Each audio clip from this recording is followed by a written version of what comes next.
disappeared. Well, we can now cross to our home and security editor, Mark White, who's at the scene for us now with the latest. And Mark, just update us with what's happened. Well, sadly, no sign yet of that infant.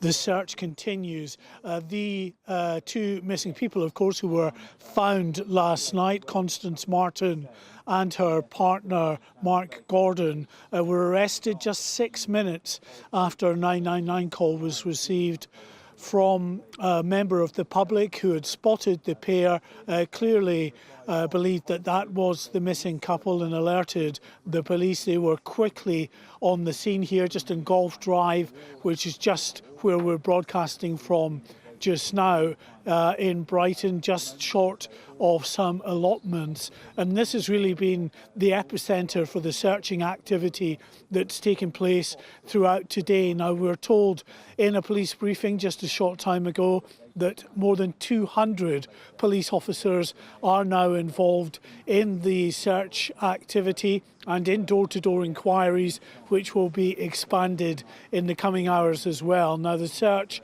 as I say, is concentrated on this area of the allotments, of some pathways and woodland around this general location, where what the police say is as time passes, they will expand that search out, heading all the way down to Newhaven, which is another area not far from here, where again the couple were spotted by passers-by, by members of the public in recent days. And what the police said with regard to the safety of this infant, they still hold out hope that this child will be found alive. But with every passing hour, given the conditions, the weather conditions here, then clearly there is a very significant risk to this infant. OK, Mark, thank you. Mark White there, our home and security editor. A transgender woman has been jailed for 8 years after being found guilty of raping 2 women while still a man. 31-year-old Isla Bryson was convicted of the 2 rapes last month. The crimes took place in 2016 and 2019 when Bryson was a man known as Adam Graham. The case caused controversy when Bryson was housed in an all-female prison, but has since been moved to a male confinement. The Prime Minister says now is the time to come together as he praised the new Windsor framework during a visit of Northern Ireland. Rishi Sunak struck a new post-Brexit trade deal yesterday alongside the EU Commissioner. He said it would deliver smooth-flowing, free trade across the UK. The Northern Ireland Assembly would also be able to stop some EU laws affecting the flow of goods called the Stormont Break. Ulster Unionist leader Doug Beattie says the Stormont Break sounds good in theory, but he says raises questions about its practicality. Thousands of teachers are striking across England and Wales for 3 days this week in their ongoing dispute over pay. The National Education Union says teachers are walking out in the north of England today, with the majority of schools restricting access or fully closing. Education Secretary Gillian Keegan has called the strike action unforgivable, adding that children deserve to be in class, especially after the pandemic. Union members in the Midlands and eastern regions of England will join the picket line tomorrow, with more walkouts in Wales and the south of England on Thursday. Meanwhile, 33,000 civil servants are joining a public and commercial services union strike on the 15th of March, the day of the Chancellor's budget. Members of the PCS, which represents government departments, Border Force and the DVLA, will walk off the job.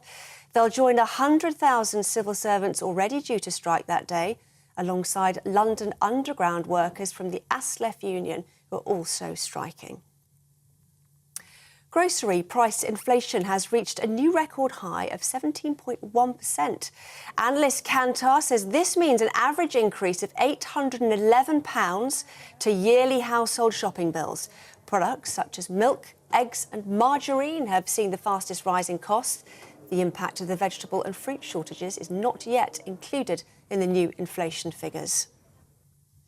3 energy companies are to bring a High Court challenge against the sale of collapsed company Bulb to Octopus Energy. Lawyers representing Scottish Power, British Gas and E.ON says there are serious public interest issues surrounding the deal and have questioned its lawfulness. They're trying to challenge two decisions by the Department for Enterprise, Energy and Industrialist Strategy, who approved the takeover and increased a government loan to help with the transfer. Bulb went into administration at the end of 2021 with approximately 1.6 million customers on its books.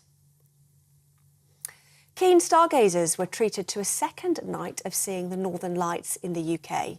Northern Scotland was the best place to view the aurora lights overnight. This was the view from the Isle of Skye. The phenomenon is a result of a solar storm.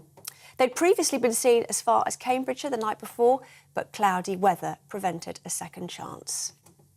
Impressive. This is GB News. More from me shortly. Now, though, it's back to Patrick.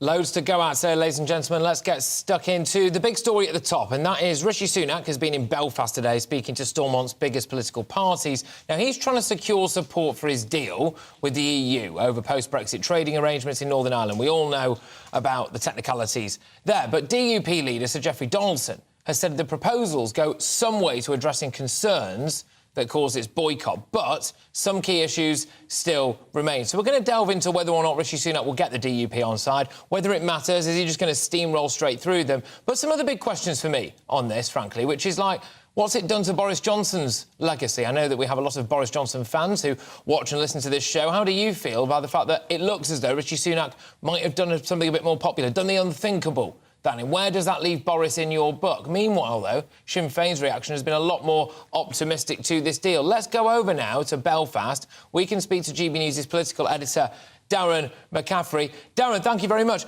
I mean, Rishi Sunak appears to be doing a bit of a merry jig, doesn't he?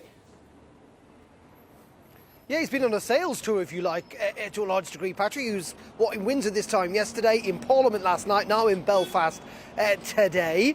And looking at how it's going so far, looking at the front pages of the newspapers today, that reaction from MPs, even with his own party last night, the sales pitch seems to be going pretty well. It was the same in Belfast here today when he was talking to business leaders who, on the whole, seems to really have actually welcomed this deal altogether. So all in all, I think he's a pretty happy chap when it comes to it. He said he was over the moon this morning, Patrick, in reaction to his deal he got with the EU. However, and there is a big however in this, the DUP are not necessarily completely on board yet. We heard from some of them yesterday saying it didn't cut the mustard, this deal. And then today, Patrick, we heard from Sir Geoffrey Donaldson saying, yes, significant progress has been made. He's the leader of the party. But they are going to look into this. They're going to take their time. They've got the lawyers involved. They're going through it line by line by line. And then they're not going to be rushed into a decision to back it.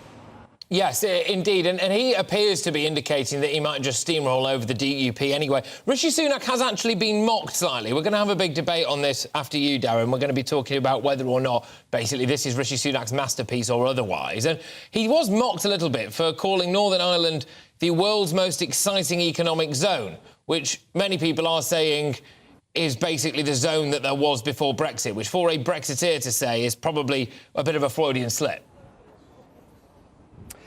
Yeah, there's been a lot of discussions, and we've heard this actually from several ministers in the last couple of days, but you're right, twice today from the Prime Minister on the radio this morning and then in a speech here in Belfast this afternoon, saying essentially that Northern Ireland's got the best of both worlds, that it's got access, unfettered access, he would argue now, though some might disagree, to GB, to Great Britain's single market, but also access to the EU's single market. It must be said it's one of the reasons that even with the old protocols, some businesses were in favour of this kind of special arrangement for Northern Ireland. However, there are those that would point out going, well, obviously the UK had access to the single market when we were inside the EU. So why is a Brexiteer suggesting that access to the EU single market is somehow better when we voted to leave? Now, Downing Street were asked about this. They've made it clear that people did vote to leave the single market in 2016. That was the whole point of Brexit. But yes, it has been a contentious issue here where in many ways Northern Ireland, irrespective of this, and irrespective of what unionists think, going forward, Northern Ireland will still be a different place, a kind of different setup, a different economic circumstance from the rest of the UK because it does share that land border with the EU. One of the other big points on this, and this is absolutely massive from a Brexit backing standpoint and a sovereignty standpoint as well, which is Northern Ireland going to be in charge of its own laws, or is it going to be at the mercy of a foreign court, as it were? So this all kind of comes down to the Stormont break. Do you remember we had Theresa May's backstop and we had the kind of customs border in the Irish Sea? This is now the Stormont break, apparently, which effectively gives Stormont, or up to 30 MLAs, the chance to kind of to argue that we do not want this EU legislation in Northern Ireland, with Westminster riding in behind it. Now, Jeffrey Donaldson today suggested he thinks that break could work.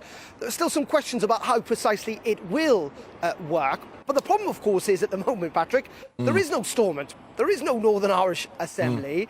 And that's why the DUP are saying they're not going to be railroaded into this, because there is an expectation, a hope, a desire, almost the reason that this discussion and this agreement is taking place now, to try and get the DUP back into Stormont ahead of the 25th anniversary of the Good Friday Agreement in April. And then you add to that these local elections here in May. DUP concerned that if they sign up to this deal too quickly, they could get outflanked by those even harder hardline Brexiteers here in Northern Ireland. So it's a complex picture, and it's a complex picture because of the politics here as well. And believe me, the DUP will not be pushed around in this. This is the party, of course, that opposed the Good Friday Agreement in the first place. They're very used to saying no, or as Ian Peasley used to say, never.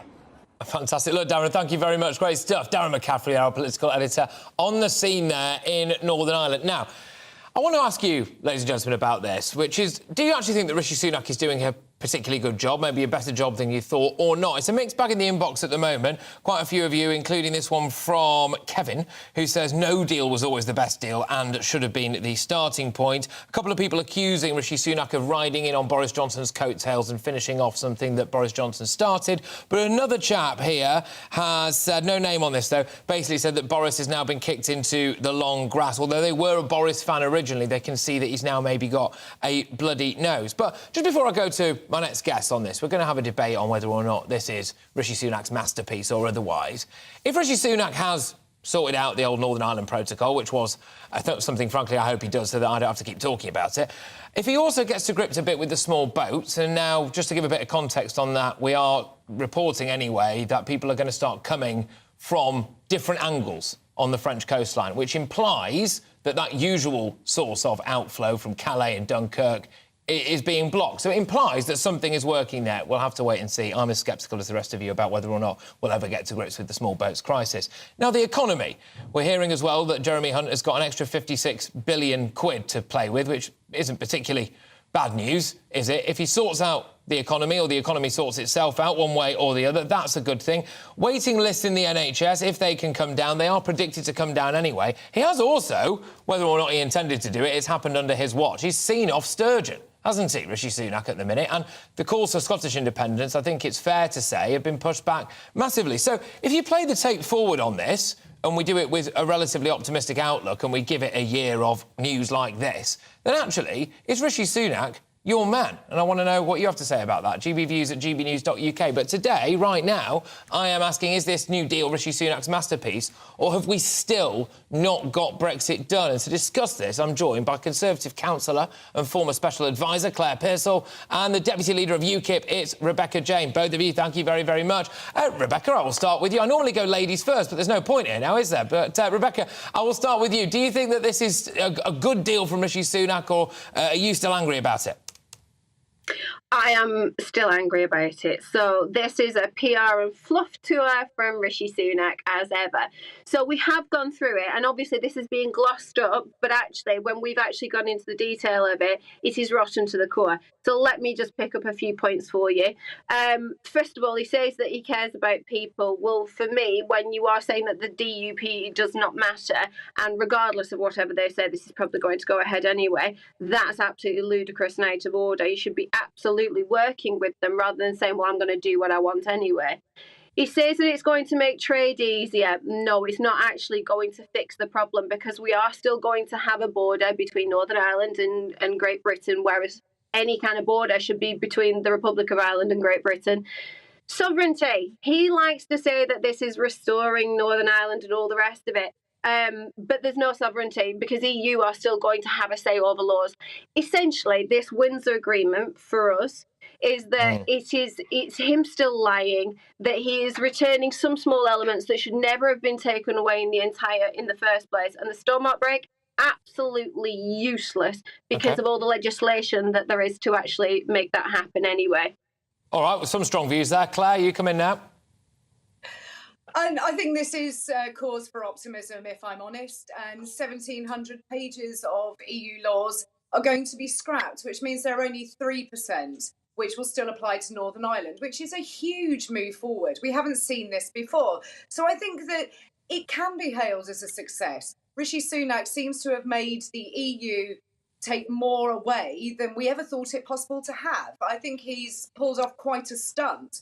And it's always going to be difficult with the DUP. We need to leave them to have time to read the agreement. But I think from the majority of people, and certainly from parliamentarians here in Westminster that I've spoken to, they are cautiously optimistic that this is going to work. And it could be the one thing that defines Rishi Sunak's premiership.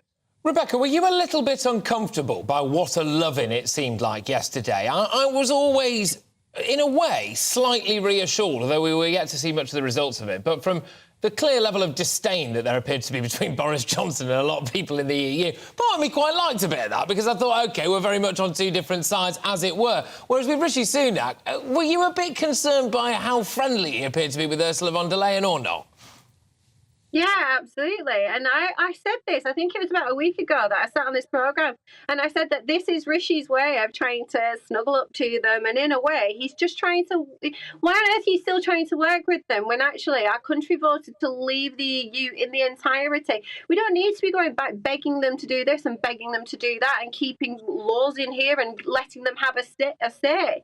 You know, at the end of the day, with this storm outbreak, the EU will still have the right to take action if a law is rejected. Why on earth is that acceptable? It's not. That's not what we signed up for. It's not what anybody voted for. We voted to leave. And now the Pied Piper's on his way with his band of merry men, and it's an absolute sellout. OK, Claire, is there an argument to say that of all of the people who Rishi Sunak should be listening to most about this, it is actually the DUP, and that appears to be the people he is not listening to about this? Yeah, no, I do think you're right on that. The DUP are extremely important in all of this, and it remains to be seen what they're going to take from it. They want to go away and think about it as you naturally would. But I would hope that something like the Stormont break is going to be that will incite them to come back, to get the Assembly up and running, and to give the people of Northern Ireland the assembly that they need. It has not been active since February of 2022, which for a nation is appalling. It doesn't say much for devolution. So I'm hoping that this brings them back in. The Stormont break, I think, is actually a very, very good mechanism for scrapping those EU decisions that they see are not working for the people of Northern Ireland. I think that's a really good thing to have in there, but it does need the DUP to come back, form an assembly and get back to work. Yeah, OK. Now, Rebecca, as well, I just want to ask you, I suppose, what you make of whether or not Rishi Sunak has actually opened the door inadvertently to us rejoining the EU as a whole. He's basically said that Northern Ireland now, with it being essentially in the single market and, of course, having access to both of those markets, that it now is basically the best economic zone in the world, which has led to a lot of Remainers saying, well, why on earth did we leave again? I mean, should he have said that? I know, what an absolute joke. You made himself look like a complete and utter fool. You're saying now that it's the best place to invest in the whole entire world. Well, why were people not doing that before Brexit? Because there's no difference in what you're now saying. It was ridiculous. It was a literal 2-minute PR stunt. But yes, of course, I've said it all the time that all that Rishi wants to do is get back there because their party never truly believed in Brexit. They never wanted it to happen. So they're doing it in every backdoor way and trying to jazz it up and make it look like they care about the public and people, and they absolutely don't in the slightest. Like, why on earth? Okay. Why are you railroading the DUP into this plan? Is what I want to know. Is that why would you not do it all and then do your little PR to her and make sure that everybody's actually happy? He's not. He's doing a massive, massive railroading job. All right, I think I've got time to just squeeze one more point of disagreement in. I could see you shaking your head there, Claire, so I'll give the final word over to you. I think everyone is making far too much of this. The Prime Minister is out there on a PR mission. He is hardly going to turn up to Belfast and say, well, it's a bit of a mediocre place. You're not going to have the best of everything. You have got to make it sound brilliant. I think it's good. And I think that people are reading too much into one sentence out of everything he said over the past 24 hours. Well, I'll tell you what, it's a cracking way to start the show, ladies. Thank you very, very much. I thoroughly enjoyed that. That is Claire Pearsall, who is Conservative councillor, former Special Advisor and Deputy Leader of UKIP, Rebecca Jane, and both of them, it must be said as well, echoing exactly the catastrophic row that is currently going on in front of me in my inbox here, GBViews at GBNews.uk. Ted says Rishi Sunak's done a very good job. He thinks that UKIP are now a busted flush. Then literally right above it here he goes, we've been sold out by Rishi Sunak. We should have had no deal from two different people there. So there we go. That's where the nation appears to be split on this. But yes, lots of you as well have been getting in touch on this particular deal. I think I've got a few more emails here. Yes, I do. Kevin in Devon says Remainer Westminster has plotted and contrived to give every advantage to the European Union. He says nothing has changed. I do wonder, I was slightly disconcerted by the love-in that took place yesterday. I can see, of course, that both of them wanted to sell this particular deal, and if you are going to have to try and sell it, certainly in the way Rishi Sunak is, as Claire was saying there, he's not exactly going to walk out and say, I've got something absolutely bang average on this piece of paper, can you all just pretend to be happy about it? But at the same time, I suppose there are elements of movement from the EU. John says, I'm very optimistic about this new deal. Picking up the pieces from Boris Johnson, let's not forget to mention the person who got us into this mess in the first place, and that's Theresa May. Now, actually, John, you've managed to hit the trifecta there, John, of praising Rishi Sunak, still standing up for Boris Johnson, and absolutely slating Theresa May. So, well done. You managed to do that in, I'd say, probably about 20 words, which even by my standards is quite impressive. Shane says, one last one here, old deal, new deal. It doesn't make any difference. Bottom line is Brexit still hasn't been delivered by this government. And on that note, Steve, Shane, I would ask, what is it that you really want then? Just elaborate a bit more on that for me. Now, look, I've got absolutely loads coming your way, OK? Bit of light, bit of shade. I'm going to be talking about the fact that the cost of the weekly shop has gone up more than 17%. But we're going to couple that with the fact that Jeremy Hunt, apparently, has got 56 billion quid down the back of the couch. How should he spend that? And this is one that's got you all going as well. It was an email call out at the start. Get them coming in on this. GBViews at GBnews.uk. Should we have drag queens in schools? It might sound like an odd question, but it keeps happening. And in fact, they're even teaching kids about the fact that there's 73 different genders and all sorts of stuff. Should we just let kids be kids? Why have we got drag queens in schools? All of that coming your way and much, much more very shortly.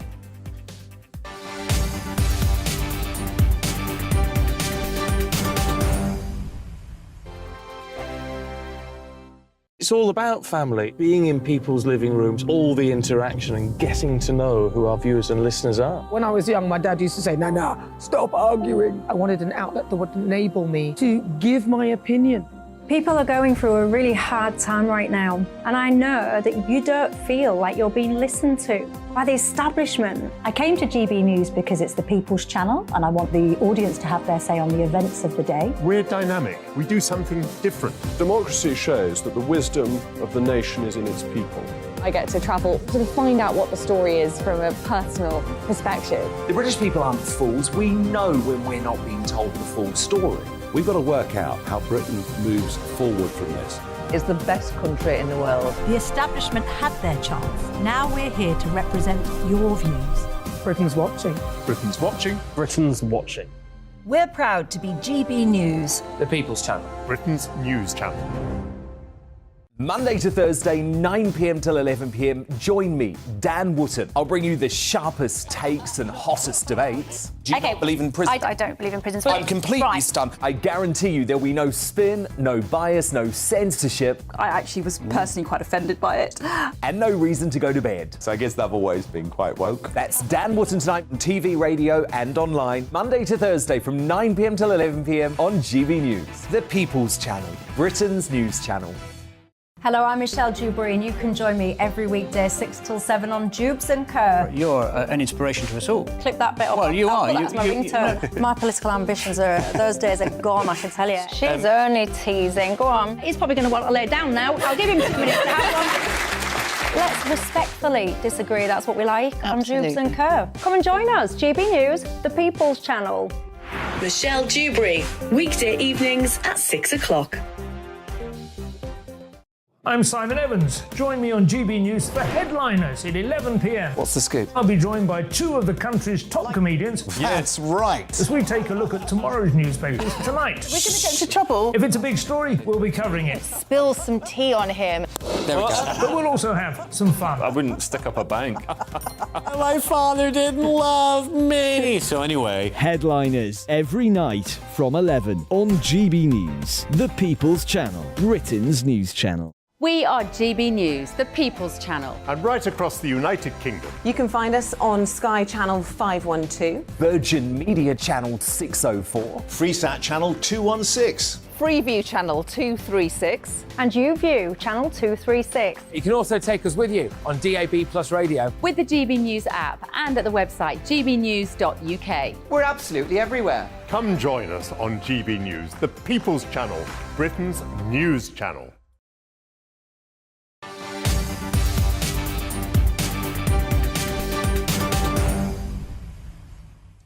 OK, welcome back, ladies and gentlemen. Now, some breaking news for you.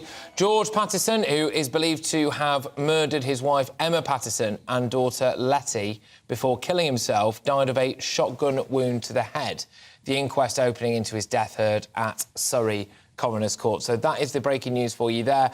I'll just bring that to you again just to emphasise it. George Patterson, who is believed to have murdered his wife Emma Patterson and daughter Letty before killing himself, died of a shotgun wound to the head. The inquest opening into his death heard that at Surrey Coroner's Court. That was, of course, the case at the school that we were covering a couple of weeks ago. Right, we're moving on from that now. I've got loads coming your way, but just for now, we're going to return a little bit to Rishi Sunak because the Prime Minister has been addressing business leaders at County Antrim in Northern Ireland after agreeing a new Brexit deal yesterday. And I've just got a little clip to play for you of what he told people. Well, I'm confident that the Windsor framework that we announced yesterday resolves the issues that people have with the protocol. It restores balance to the Belfast Good Friday Agreement, and that's what was needed. It does three things. It makes sure that the flow of goods around our UK internal market is really smooth with our green lane. It makes sure that Northern Ireland's place in the Union is protected so that for people living in Northern Ireland, they get all the same benefits, the same products as they would anywhere else in the UK. And crucially, it safeguards sovereignty for the people and institutions of Northern Ireland with a new Stormont break allowing them to stop rules that they don't think are right for them from coming in. So taken in the round, I think it's an incredibly positive step forward. And what I want now is for people to take the time to study the detail because there's a lot in there, but I'm confident that it does provide a basis for parties to look at it, for all of us to come together and build towards a brighter future for Northern Ireland. The Stormont break, it's not a veto for Stormont, it is a break. The veto would be if the UK government decide that they want to stop the law. Do you think that can you tell me the circumstances where you think that you would use the Stormont break, and what will that mean for the role of the ECJ? Well, the Stormont break is an incredibly powerful new cross-community safeguard that we've been able to negotiate with the EU. And what it means is that the people and institutions of Northern Ireland are in control of their destiny. And if there's a significant EU law that comes along that will have lasting and significant impact on the everyday lives of people here in Northern Ireland, that the Assembly will be allowed to pull the emergency brake. And it's built on something called the Petition of Concern mechanism, which is a Good Friday Agreement institution, requires the support of 30 MLAs from two parties. And once that's done, to be crystal clear, the UK government then does have an unequivocal veto. And what I've said is that the UK government wants to sit down with the parties in Northern Ireland, the Assembly, to codify how the UK government would use that veto to make sure that everyone has reassurance that it will work properly. And that's what I'd like to engage with the parties. And it's one of the key parts of this deal. It safeguards sovereignty for the people and institutions of Northern Ireland. It's what people were asking for, and the Windsor framework delivers it. And I think it's more than anyone expected, and I hope that's why people can see that this is a really positive step forward. OK, so that's Rishi Sunak there. We are obviously going to be returning to that story. Some of the big angles on this for me is, what does it mean for Boris Johnson's legacy? I mean, has he taken a bit of a bloody nose in all of this, or do you still back Boris? Well, has it opened the door as well for people who are shouting about the fact that we should rejoin the European Union? He did rather clumsily say that the Northern Ireland situation made Northern Ireland the world's most exciting economic zone, which has led people to say, well, why on earth did we ever leave the single market in the first place? But I've got a big one coming your way not so long in the future, because should drag queens be telling 11-year-olds that there are 73 genders? I don't know why anything surprises me anymore, but I read a story this morning that a school has suspended its sex education curriculum after a drag queen guest reportedly told pupils there were 73 genders and, get this, made a child who argued that there were only 2 leave the classroom. Look, I get it, I'm all for diversity, I'm all for trying new things, but how on earth as a nation have we landed on drag queens in schools? Should they even be there? GBViews at gbnews.uk. But first now, it's your latest headlines with Tamsin Roberts.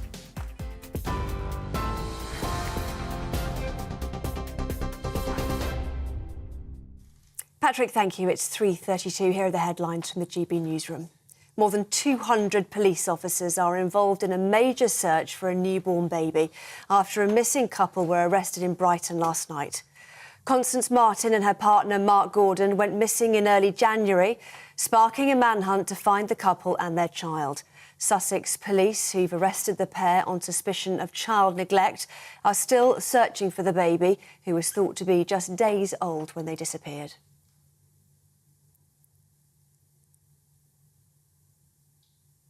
Transgender rapist Isla Bryson has been jailed for 8 years after being found guilty of raping 2 women while still a man. The 31-year-old was convicted of the 2 rapes last month. The crimes took place in 2016 and 2019, whilst Bryson was still a man known as Adam Graham. The case caused controversy when Bryson was housed in an all-female prison, but has since been moved to a male confinement. The Prime Minister says now is the time to come together as he praised the new Windsor framework during a visit to Northern Ireland. Rishi Sunak struck a new post-Brexit trade deal yesterday alongside the President of the EU Commission. He said it would deliver smooth-flowing, free trade across the UK. The deal still allows for some oversight by the European Court of Justice, and the DUP are now analysing the details. The Prime Minister says the deal's a great building block. Glad that the Windsor framework delivers for the people of Northern Ireland. It absolutely ensures the smooth flow of goods around our UK internal market. It protects Northern Ireland's place in our union, making sure everything is the same for people as it should be, and crucially, it safeguards sovereignty. That's what the Windsor framework delivers, and now is the time for everyone to study the detail and come together so we can move forward and build a positive future for Northern Ireland. The husband of Epsom College head teacher, believed to have murdered his wife and daughter, died of a shotgun wound to the head, an inquest has heard. George Pattinson, his wife Emma and daughter Letty were found dead in their home on the grounds of the school in Surrey earlier this month. TV, online and DAB+ radio, this is GB News. Now, back to Patrick.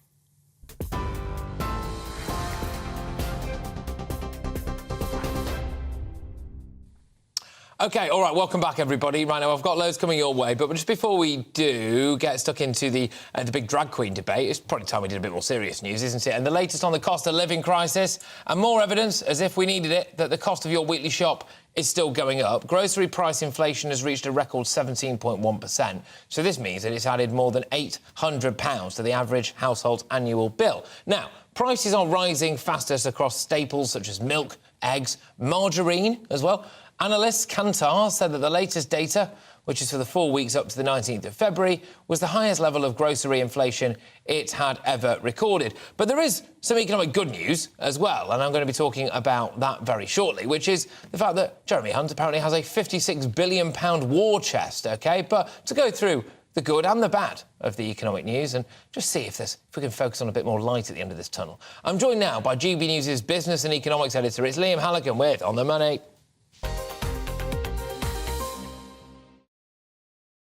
People will say, well, do you want the good news or the bad news first? So should we do the bad stuff and then veer our way into Jeremy Hunt's massive package? So, to coin a phrase, so no surprise that food price inflation is high. Everybody that shops knows it. So 17.1% increase in food prices during the 4 weeks to February the 19th compared to the same period in 2022. These aren't official numbers, they're survey numbers by a private sector company, Kantar, very reputable. And that's much, much higher than the basic rate of inflation. The basic rate of inflation at the moment is now 10.1%. It peaked at 11.1%. But as we all know, this massive inflation has been driven by fuel costs, energy prices, utility bills and food. And utility bills and food are still elevated prices. Petrol prices now are back down where they were before the war in Ukraine, though, of course, diesel prices are still 20% higher. Work that one out. I can't. I'm waiting for an explanation. If I was an energy minister, I would be banging the phones to the petrol companies all day, every day. Why is diesel 20% more expensive than before the war in Ukraine, when oil prices are roughly where they were before and petrol prices are roughly where they were before? Yeah, indeed. And as somebody who drives a diesel, I would quite like you to be getting on the phones left, right and centre, actually. Right, OK, can we talk a bit about this 56 billion quid that apparently Jeremy Hunt has to play with? Because I was wondering, what could we spend it on, you know? So they're kind of notional numbers, really, but these are the games that are played by broadcasters, the political media, politicians, policymakers in the run-up to and after budgets. So the budget's on March the 15th. I'll be celebrating on March the 17th because it's St Patrick's Day. Yes. But don't worry, I'll be sober on March the 15th. So particularly now, because this Brexit stuff has been put to one side, let's see if there's a rebellion. I don't think there will be, but we are now in the run-up to this March budget. And what's happened is the Office for Budget Responsibility, as some of us said at the time, was over-gloomy in forecasting the amount of borrowing the government would have to do, right? So it's not like suddenly the government's got more money, it's that we may need to borrow a bit less. Right. OK, so let's just get right. That. It's not we haven't got extra money, we just might not need to borrow so much. Okay. That's worth saying. But it's quite a lot less that we might need to borrow. 56 billion less this current fiscal year and the next fiscal year. So what could you do with 56 billion? I mean, that's pretty... That's a lot of nurses. That's 56 followed by 9 zeros, right? It's bigger than your salary, Patrick. It is, yes. It's pretty big, but you'll get there. Yeah. So 56 billion, you could cut 10p off the basic rate of income tax. Can you imagine? Right? You could pay 1.6 million extra nurses for a year. Wow. 56 billion is more than we spend on defence, right? 56 billion is roughly what we spend on schools across England and Wales. It's absolutely huge amount of money. So this is the kind of good news that Jeremy Hunt really doesn't want to hear, because it puts him under enormous pressure, because now the public sector unions are going to be going, oh, you got a lot more money, Chancellor, you can give us more money. Why aren't you giving the nurses more money? Why aren't you giving the teachers more money? And then he should be saying, no, it's not that I've got more money, it's that I don't have to borrow so much and we want to be borrowing less. In fact, we don't want to be borrowing at all. We want to be getting the national debt lower, right? Yeah. So this is the kind of mad economics. Yeah, is there also, and this is a quite unfashionable thing to say, but, you know, if Jeremy Hunt decided that he was going to use this in some way, shape or form to go to nurse, public sector workers, all right, here you go, here's a big pay rise, well, they probably still wouldn't vote for him anyway. Well, you'll have to ask them that. But I do think a lot of people, a lot of neutral observers think that there is sort of some politicisation going on. Do some of the more militant unions or some militant branches of some of the mainstream unions basically just want to mess up the Tory government and get Labour in? Well, it wouldn't be the first time. No. Obviously, trade union, industrial relations, it's deeply small p but big P party political as well, and it's always going to be. And you know, it's democracy. It's the worst possible system except for all the others. Yes, exactly. As Churchill once said. Exactly that. I am just trying to figure out how long it would take me to completely destroy my own life if I was on £56 billion a year. Just thinking about a day. But we have to be clear. You're not going to hear many other people say this, right? No. A lot of people who want to make the government's life difficult say, it's a war chest, it's a war chest. But, you know, the way we look at the public finances in this country as a media class, there are some exceptions, is there's always either a black hole or a war chest. There's like nothing, no nuance at all. This is not extra money. It's the fact he may, these are still predictions, particularly for next year, even for the rest of this fiscal year that ends in April, he may have to borrow less than we thought. Right. That does not mean he's got extra money. He's not going to go splashing but it that around doesn't mean the place. that won't mean that the unions will say, you've got extra money, you can afford to pay us. No, of course. All right, Liam, thank you very much. As ever, Liam Halligan, our wonderful economics and business editor. I always love that stuff. Right, OK. Now, loads of you have been getting in touch with your thoughts on this Rishi Sunak deal. We are obviously leading with it today, although I'm going to veer into the world of drag queens shortly, so hold on to your hats. Stu from Carlisle says, let's be honest about our Prime Minister. He's only been in the job a few months and he's done more good than the other 3 Prime Ministers trying to get the Irish problem sorted. It's not just the Irish problem, though, is it? Look, if it all comes together for Rishi, which it might do, then, frankly, he'll be a shoo-in at the next election. Don't quote me on that. But he possibly should be. Let's say the small boats crisis does not stop, which I do appreciate is exactly what he did say would do, which I think was remiss of him, but massively decreases. And there are signs that it might. There are signs that it might, because now human traffickers and the people setting off are having to go from different routes, which implies that the traditional routes have been blocked a bit. So let's just say there's a massive, massive decrease in the amount of people coming across the channel. Well, that's a vote winner. If the economy, as Liam was saying there, is not going completely to hell in a handcart, as many predicted, that's a win for him. Nicola Sturgeon's gone. Now, I don't know how much Rishi Sunak had to do with that personally, but, of course, the idea of Scottish independence appears to have vanished for at least a little while. The Northern Ireland issue, yeah, that's one. And NHS waiting list is supposed to just come down anyway. So if in about a year's time we're all sitting here thinking, well, actually, Rishi Sunak thought Britain is a much brighter place than it was the day he took charge, then, yeah, I think potentially he will be in for a lot of credit. One more quick one. Steve just says, we need to be positive about what Rishi has achieved. Even Starmer was impressed, and you could tell. So instead of people trying to bring down the government, we need to give credit where credit is due. Yeah, I am noticing a shift generally, actually, I must say. I think there are a lot of people who used to email in who just hated Rishi Sunak generally, and because he wasn't Boris Johnson, I think was the main gist that I got of that, and the fact that people thought he might have stabbed Boris Johnson in the back. But then if you look at this now, is it a call for optimism? Is it a time for optimism as opposed to pessimism? I'm a bit sick of all the doom and gloom, to be honest with you. So should we just let ourselves be happy? The DUP might disagree, of course. Anyway, after the break, we will finally talk about drag queens in schools and sex education for 11-year-olds. Are you a concerned parent? Are you a concerned grandparent? Are you maybe someone who's actually in one of these schools and is sick and tired of having this stuff forced upon you? I just don't understand how, in the grand scheme of all of the things in the world that children can be taught about, why the taxpayer is having to pay for drag queens and what comes out of that. I just don't understand it. GBViews at gbnews.uk. I'll see you in a couple of minutes.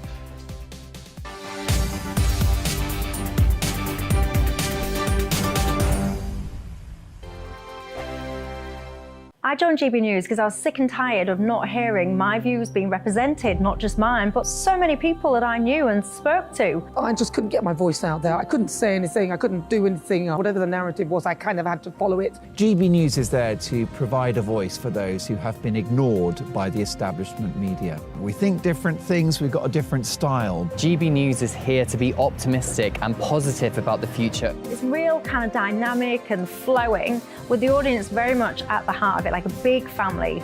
Here at GB News, we talk about the things that matter to you. Hearing the voices from right across our towns and cities, especially our towns. All sides of the argument represented with a heavy dose of opinion. We're on a mission here to make a difference. And the GB News family really is here for you, and whatever time of day you can watch or listen. Britain's watching. Britain's watching. We're proud to be GB News, the People's Channel, Britain's news channel. Hello, I'm Michelle Dewberry, and you can join me every weekday 6 till 7 on Jubes and Kerr. You're an inspiration to us all. Clip that bit off. Well, you are. That's my ringtone. My political ambitions those days are gone, I can tell you. She's only teasing. Go on. He's probably going to want to lay down now. I'll give him 2 minutes to have one. Let's respectfully disagree. That's what we like on Jubes and Kerr. Come and join us. GB News, the People's Channel. Michelle Dewberry, weekday evenings at 6 o'clock. Westminster is going around in ever-decreasing circles, followed by the media. Britain is broken. How on earth did we get into this mess? But more importantly, how do we get out of it? Join me at 7 p.m, Mondays to Thursdays on Farage. Here on GB News, we will have open, rational debate. We've got to work out how Britain moves forward from this. Join us here on GB News, the People's Channel. Britain is watching.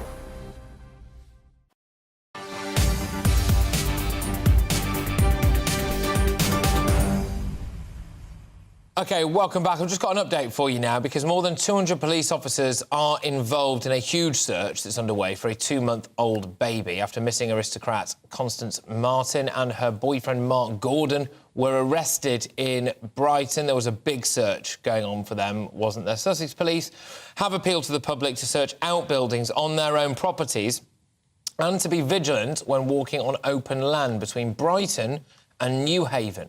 The couple were finally arrested at around 9:30 last night in Brighton after a tip-off from a member of the public. But, crucially, the baby was not with them, and that's what the search is all about now. We can go live now to Brighton and join our Home and Security editor, Mark White. Mark, what can you tell us, please? Well, Patrick, the couple have been spotted in a convenience store not too far from here, around about 9:30, as you say, last night. A member of the public spotted them, recognised them from the various witness appeals that there have been over the last couple of months and called 999. Now, what the police tell us is that within 6 minutes of that call, they were here. They met up with the couple in Golf Drive, which is just effectively where we're standing here, just at the bottom of some allotments. They were heading up towards those allotments. There was no sign, as you mentioned in the introduction there, of this infant with them. They were arrested on suspicion of child neglect. They've been in custody ever since. Police have been trying to get to the bottom of where the child is. Clearly, the couple in that sense have not been cooperating with the police in that they have not provided the information to tell those officers where that child is. And so this is what you're seeing now, a very detailed search. Now, we're told that 200 plus officers are involved in that. Many officers from the Metropolitan Police have come down from London. They have primacy over this investigation. Officers from this local force area, Sussex and Surrey Police as well, they share some of their crime operations with Surrey Police, so they are involved in the search activities that we've seen here as well. Now, the search activities, Patrick, really on this area, the allotments, we've seen groups of officers, a big line of officers going up, methodically searching through the allotment, looking in greenhouses, under tarpaulin, and just giving it a good once-over, up and then down again. It's likely, I think, in the hours and days ahead that there may be a more systematic forensic search of those allotments. They've also been searching wooded area around here. There's a nature reserve and golf course nearby, and of course lots of open land down towards Newhaven, where the couple have been spotted on a number of occasions in recent weeks. So really it's frustrating for the police because they say they are quite understandably in a race against time. They say they're still hopeful of finding that baby alive, but the more time that passes, the much more perilous it becomes for the safety of that infant.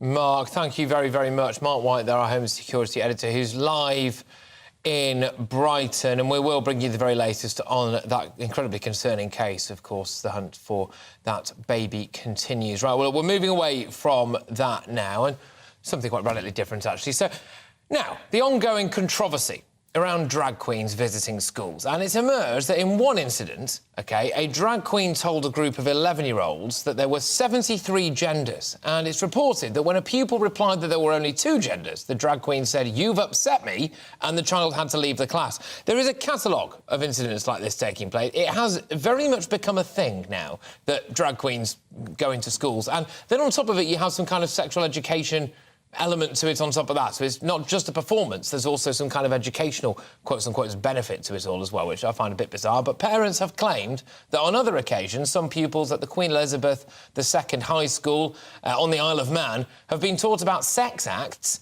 and sex change operations. Sex education classes at the school have since been suspended, and it's, it's hard to imagine why, isn't it? With me now is Lucy Marsh from the Family Education Trust. Lucy, look, before we talk about the catalogue of other issues that there are with this, why are drag queens being allowed in schools? Should they not be? No, there definitely shouldn't be. We strongly believe it's inappropriate. Drag queens are a highly sexualised adult entertainment, and we believe they should be nowhere near schools. OK, but why not? So, you know, is it just a performance? I mean, I'm trying to think what I had at school. I think we had a Punch and Judy at one point. We probably had a school's rendition of something like My Fair Lady, which is ironic given the context that we're talking about now, isn't it? What's so bad about a man in drag rocking up at a school? It's what they're talking about and what they stand for. Drag queens aren't pantomime dames. Drag queens perform in generally bars and nightclubs, and they're adult entertainment, talking about highly sexual acts most of the time, adult acts and adult content, which isn't suitable for children. I mean, when you think of some of the names, that should just give you an indication of what kind of act that they are. Yes, the clue is usually in the name. But one thing that I don't understand at all is the amount of risk assessments that have to take place at schools and the amount of wokery that's going around. How on earth can we have a situation where presumably teachers sit around together and they go, I know what we're going to do today. We're going to bring a man in drag in to teach our 11-year-old pupils about sex acts. How does this even happen? It just seems to be that the inclusivity comes at the cost of safeguarding at the moment. At the moment, it's the in thing, I guess, the woke thing to do, that they're seeing that anybody that gets involved with drag queens, I mean, obviously they were even at the Tate Gallery over the half term. They were hosting ADHD from Drag Queen Story Hour. It seems to be that some people think that it's inclusive and progressive to host drag queens, that it somehow gives them some kind of enhanced status on being how inclusive they are, which we don't agree with at all. We think it's inappropriate for children. Do you think that kids are confused enough? So by that I mean that it does appear as though we've reported on stories previously about parents saying that they weren't allowed to opt their kids out of pride events and things like that, and their kids were essentially made to go to them. And then you've got not just the idea of a highly sexualised performance being shown to children. By the way, Lucy, in fact, I will ask you about this. Do you actually question why a fully grown man might want to dress up as a woman and go into a school and perform?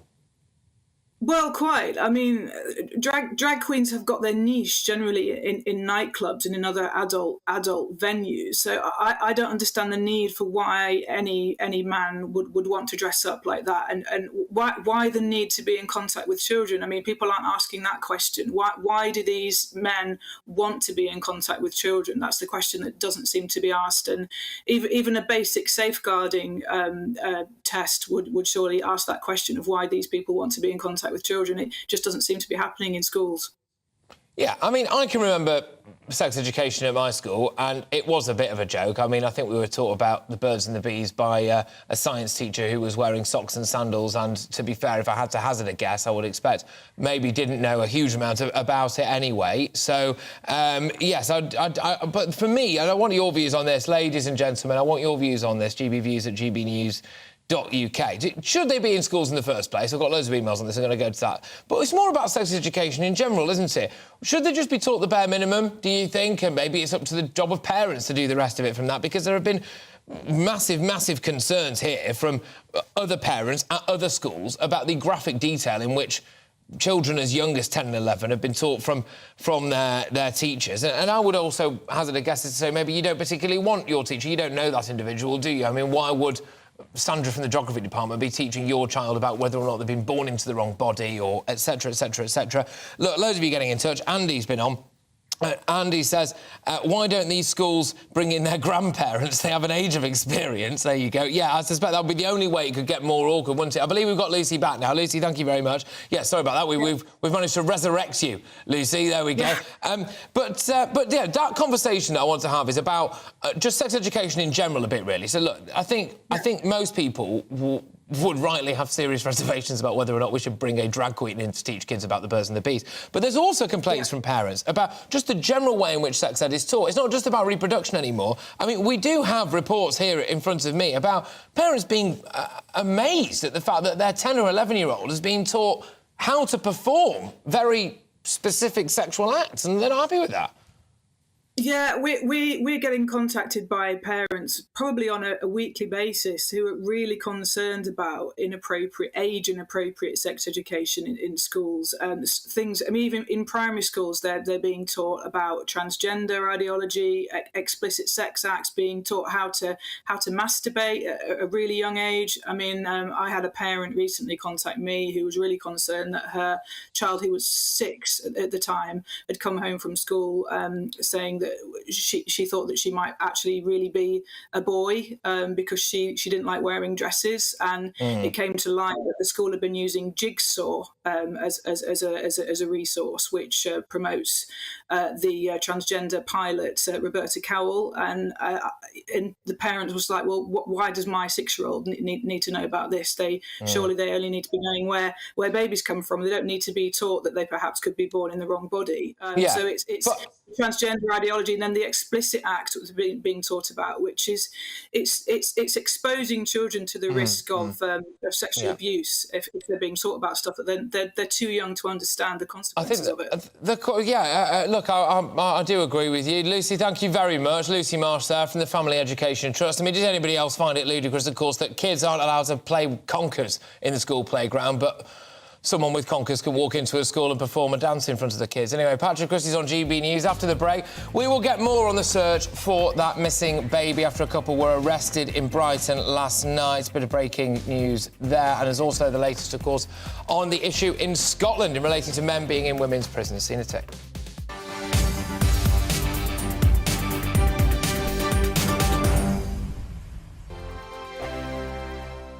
First and foremost, I am a GB News fan, and I was before I was working here. Just love the fact that we're asking the questions that a lot of establishment media won't ask. With a bit of a twist, we not only want to inform you, but we want to keep you entertained. It's worth the drive because you get in and the team's all ready and waiting, they're itching to go, and it's a proper little family. GB News is the People's Channel. It's the audience that makes the programme sing. We're giving our viewers and our listeners a voice.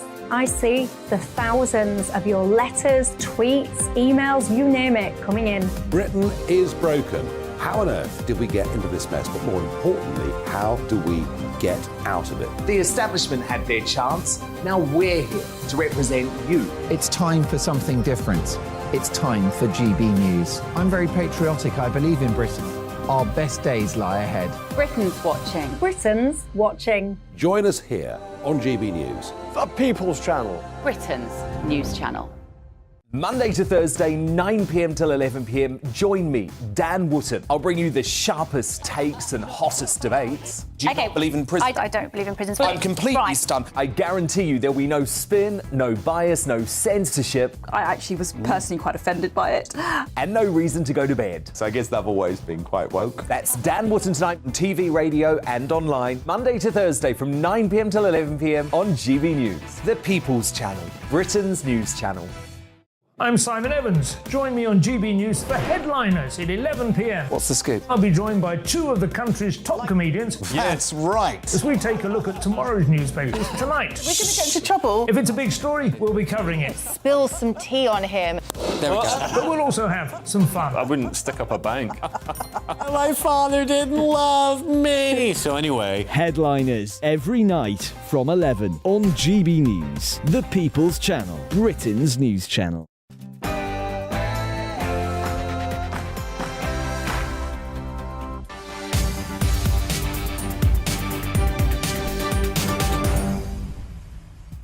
Well, good afternoon, everybody. It's 4 o'clock. This is Patrick Christys on GB News. Now, this hour, has Rishi Sunak's Brexit breakthrough shattered Boris Johnson's legacy? Has he accidentally opened the door for Britain rejoining the European Union, or has he knocked it completely out of the park? We will bring you a police press conference shortly as well, so make sure you stay tuned for that, as officers in Brighton search for a baby after an aristocrat and her lover were found after weeks of hunting for them. In other news, drag queens in schools, that's right. Should kids be getting told that there are 73 genders by a man in drag? And what about teachers telling them all about hardcore sexual acts? Has the world gone completely bonkers? Let kids be kids. And was COVID racist?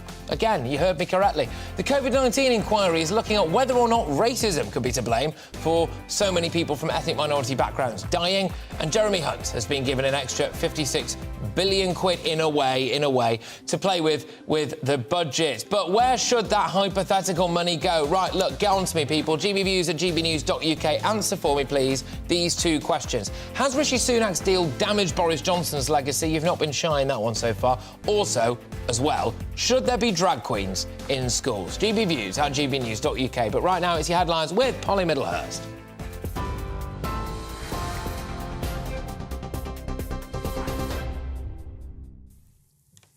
Good afternoon. The latest news headlines this hour and our top story. More than 200 police officers are involved in a major search for a newborn baby after a missing couple was arrested in Brighton last night.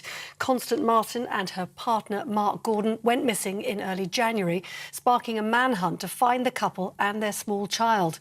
Sussex police, who've arrested the pair on suspicion of child neglect, are still searching for the baby, who is thought to be just days old when they disappeared.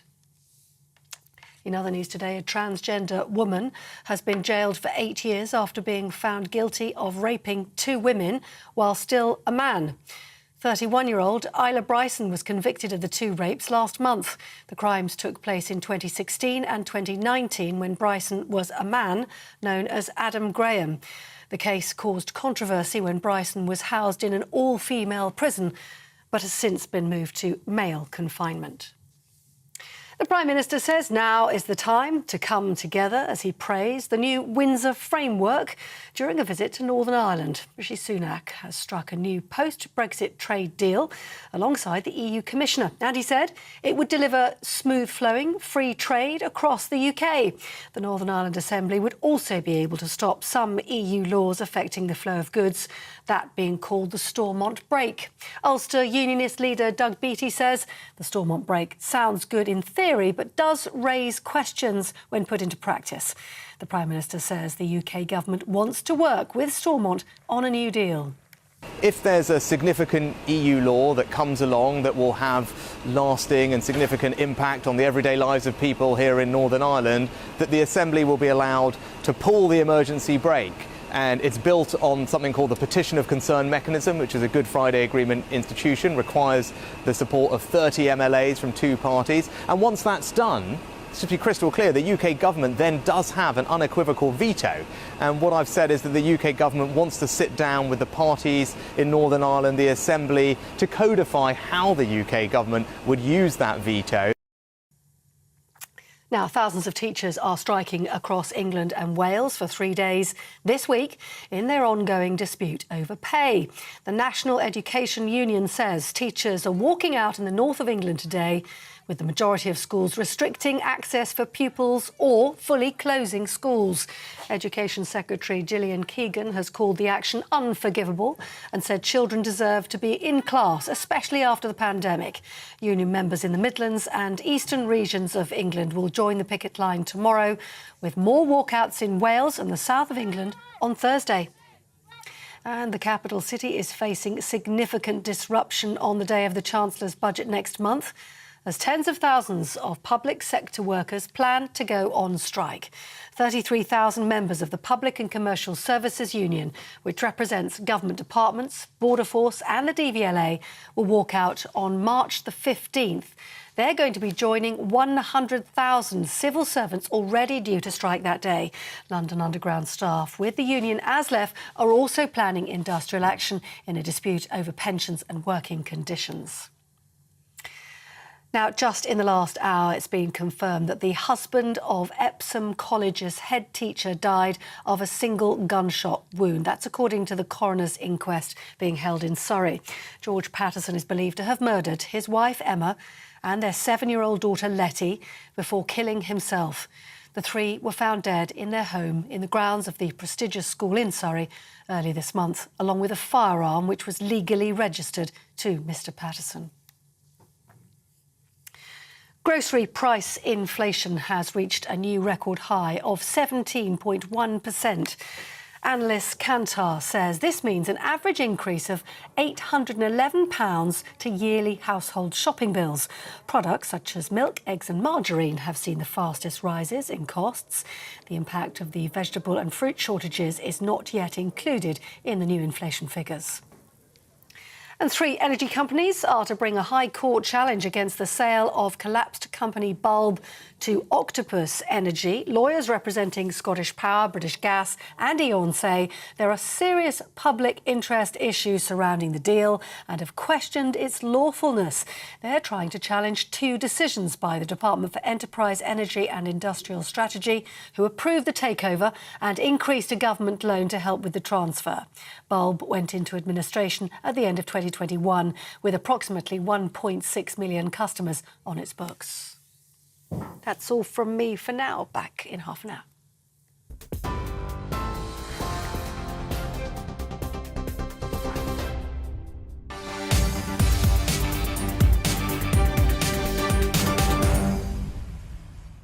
OK, big hour heading away, ladies and gentlemen. Let's get cracking with it, shall we? And we'll start with our top stories, probably the best place to start. Rishi Sunak has been in Belfast trying to drum up support for his big deal and hope that the Northern Irish people are happy about it. The success of the deal is likely to depend on whether it persuades the DUP to end its boycott of power sharing. But Rishi Sunak seemed confident after saying his deal was a huge step forward for the people of Northern Ireland.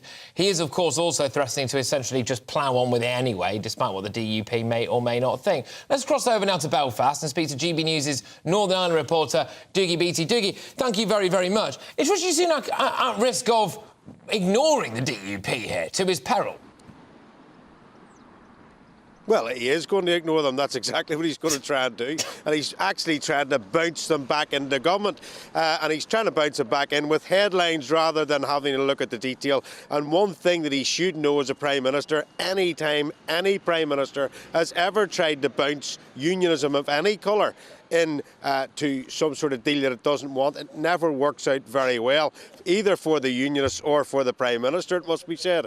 I'm actually in Cumber in County Down.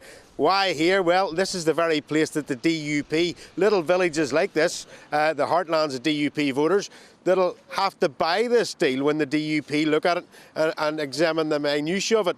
And we now know why he didn't give the ERG and the DUP the detail of this deal, the legal text of it, before he started. And it's quite a sad thing, actually, because the deal could actually maybe work. And we're not seeing any horses bolting anywhere. But I think if you're going to deal with Ulstermen, you need to deal with them truthfully and straight up from the very beginning, because they've already seen such a bad protocol deal before. And how do we know it's a bad protocol deal? Because yesterday Rishi Sunak stood in the House of Commons and told us about Boris Johnson's protocol deal that was sold to the people of Northern Ireland as a great deal. And Rishi Sunak started off every sentence yesterday sounded as if he was reporting in GB News on how bad the protocol actually was. So why was the media for the last year saying how great the last protocol deal was, and Boris saying how great it was, when obviously it was a bad deal? So this deal, the people are starting to really, really pick through it, go through it with a fine tooth comb. There is things that are wrong with it. Article 6 of the Acts of the Union are still suspended. This was a DUP red line. There is the handbrake system that they talk about. Well, it is a handbrake, but it's only a handbrake that they can pull and storm it and then go to Westminster, and then Westminster have to go to the EU. And if you look at the absolute detail of this and keep reading through it, it basically says that you can't stop legislation and put another EU territory at an unfair advantage. So therefore, it is still then leaning towards economic union with the Republic of Ireland, because Northern Ireland can't pull a deal here. I mean, I spent last week or 2 weeks ago in Holland looking at how the methane, the cows, EU wanted 3,000 farms shut down. They're starting to look at the same thing of culling cattle in the Republic of Ireland. So if Northern Ireland said, well, we're not going to do that because it would affect our dairy produce, put the price of food up. Well, do you know what we're going to do? We're not going to do it. We'll pull the handbrake. Well, that would be taken to Westminster. If they challenge the EU, they'd say, well, I'm sorry, you have to do it because it would put Northern Ireland at an unfair advantage. So all these things are starting to get looked at. And as it starts to come out, Rishi is running around selling the deal in a very, very public way. I'll wait to see how that works out, Patrick. Yeah, no, indeed, and very well articulated, that, Doogie, as ever. Thank you very much, putting it all into context quite neatly.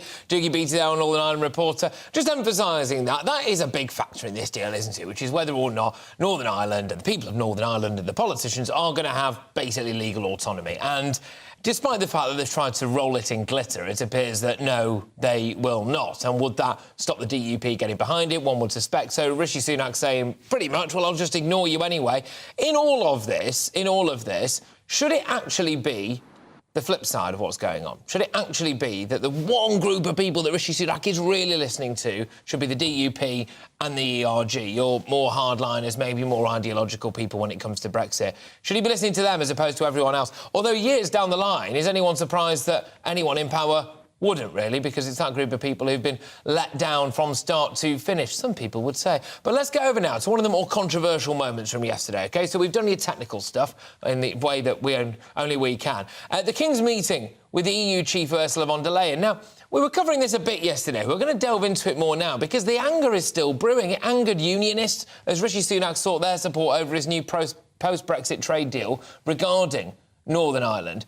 And it was absolutely fascinating, actually, the way that this meeting was explained. First, it was the King who decided that he wanted to do it. Then it wasn't the King at all. Then it was Downing Street. But then it wasn't Downing Street, no. Then it was Ursula von der Leyen who wanted to do it. We'll never know. But either way, should the King have actually met with Ursula von der Leyen? Is it the politicisation of our monarchy? Leading Tory Brexiteer and, of course, recently of this parish, GBNews presenter Jacob Rees-Mogg said it was wrong to involve the King in the immediate political controversy.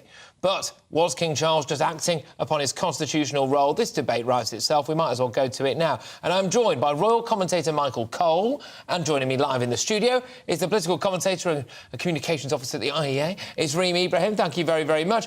Right, Michael, you go first then. So, actually, no, I will not do that. It's always ladies first on this show. Sorry, Michael, I was very rude then. Reem, you go first. Should King Charles have met Ursula von der Leyen?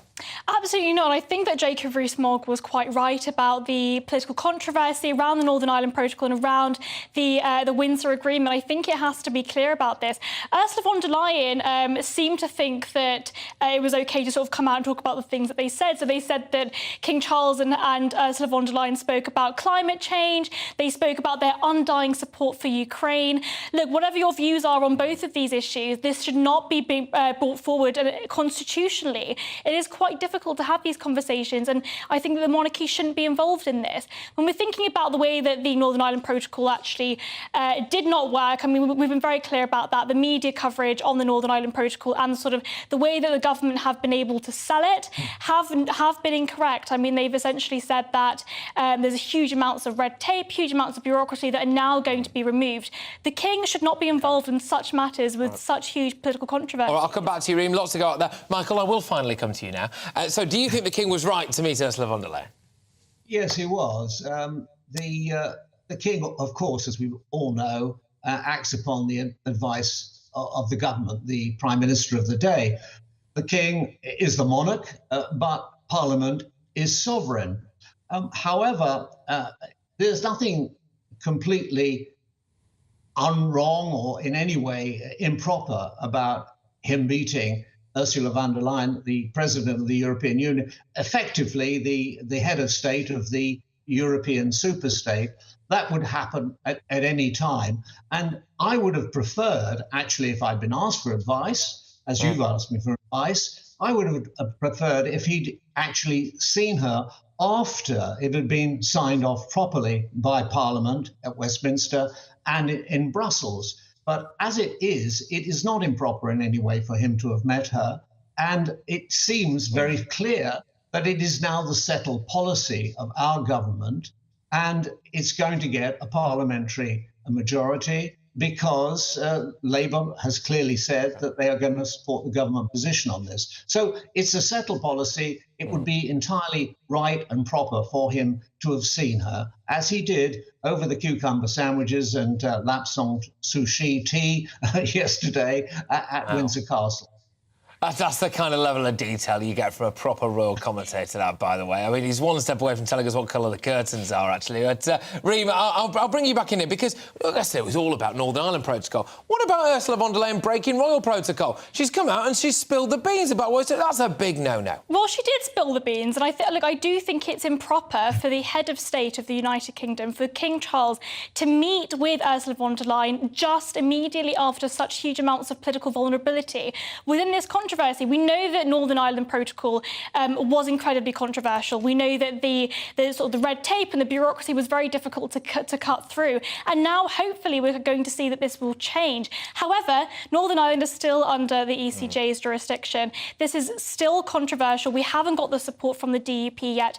I think it's incredibly improper for King Charles to sit there and have his cucumber sandwiches and tea and photographs and smiles whilst we're still debating this, and it hasn't even been passed yet. Well, I just wonder whether or not, and Michael, I think you were alluding to this a bit earlier on, whether or not actually, perhaps slightly wrong to frame this as to whether or not King Charles is to blame. The implication is that he was acting on Downing Street's advice or steering. So let's have that chat. I mean, should Downing Street have involved him? Because, I mean, it did appear to put the gloss on a deal. I'm worried that they're going to wheel him out every time they want something done.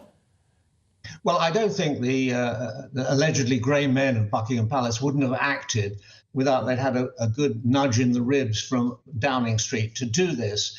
And it is also important. I mean, they did also talk about climate change. They talked about Ukraine and other important matters. The continental drift hasn't got any wider. We are still part of Europe. Good relations with Europe ongoing after Brexit, a true Brexit, are very, very important. So it was important that he should go there. These are symbolic moments, but they have great meaning and they have great power. I don't need to tell you all the important things in the past. 1904, King Edward VII cemented the Entente Cordiale with France. 1939, the visit of the King and Queen to America ensured that we had support of America during World War II. These are important moments. The King has acted absolutely properly here. And let's just say this. Ursula von der Leyen is an Anglophile. She, in a way, owes her life to this country, because when she was a young student and she was under threat from the Baader-Meinhof gang and other terrorists in West Germany, she lived here under an assumed name, protected by the Metropolitan Police. Perhaps they talked about that when they got to the crumpets. Perhaps they did. Perhaps they did. In fact, most Europeans owe their lives to a monarchy. Anyway, we'll leave that there. Michael, thank you very much. Michael Cole, a royal commentator, and joining me in the studio is the political commentator and communications officer at the IEA. It's Reem Ibrahim. Both of you, thank you very, very much. Right, now, as I understand it, we're going to go live to a scene because a huge search is underway for a 2-month-old baby after missing aristocrat Constance Martin and her boyfriend Mark Gordon were arrested in Brighton. It was a big search, that wasn't it? And the search does continue for that child, as I've said. Sussex police have appealed to the public to search outbuildings on their property, be vigilant when they're walking on open land between Brighton and Newhaven. Now, the couple were finally arrested at around 9:30 last night in Brighton. They got a tip-off from a member of the public, but crucially, that baby was not with them. We go live now to Brighton, where we join our Home and Security editor, Mark White. Mark, thank you. What's the latest? Well, we are waiting for an update on camera from the senior investigating officers from the Metropolitan Police and from Sussex Police. We're expecting them here any time, really. And what you can't see is a huge big bank of cameras behind the camera position. The microphone's here, so if they start throwing objects at me, you'll know that our senior officers are on the way, and I'll duck out of the way. But they're due to give us another update, really, on how this investigation is going. We heard about an hour ago a telephone briefing from them to indicate that as far as the search for the missing child is concerned, sadly no sign of this infant as yet. It appears that both Constance and Mark Gordon, who are in custody on suspicion of child neglect, have not been cooperating with the police officers, giving them the kind of information that they would need to trace the whereabouts of that baby. So what we have seen throughout the morning here is a very significant police operation. 200 police officers from the Metropolitan Police, Sussex Police, and partners in Surrey Police as well, here searching a big allotment which is just to the left of me. Several hundred metres that allotment extends up the road there.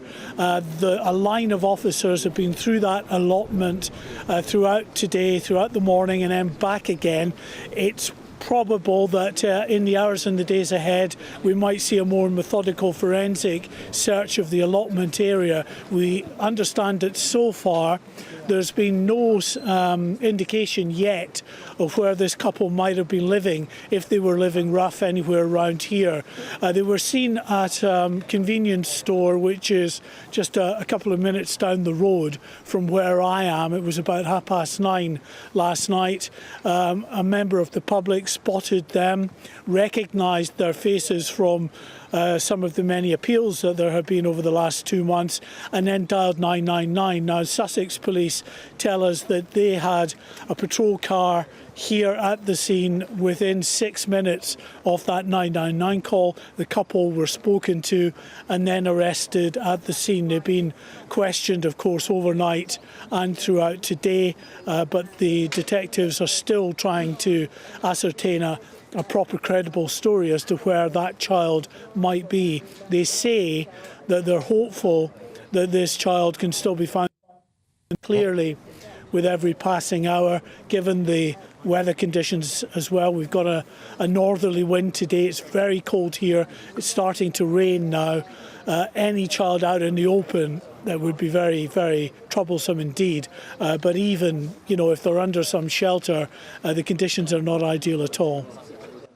No, Mark, look, thank you very much for bringing us the very latest on that. And as Mark said, we are expecting to hear from the police shortly, so we'll bring you that on this show. Right, look, coming up, ladies and gentlemen, we will talk about the transgender rapist Isla Bryson, formerly known, of course, as Adam Graham, who was today starting an 8-year prison sentence in a men's jail. Remember all the controversy and the hoo-ha? Yeah, OK, we're going to delve right into that. I will see you in 2.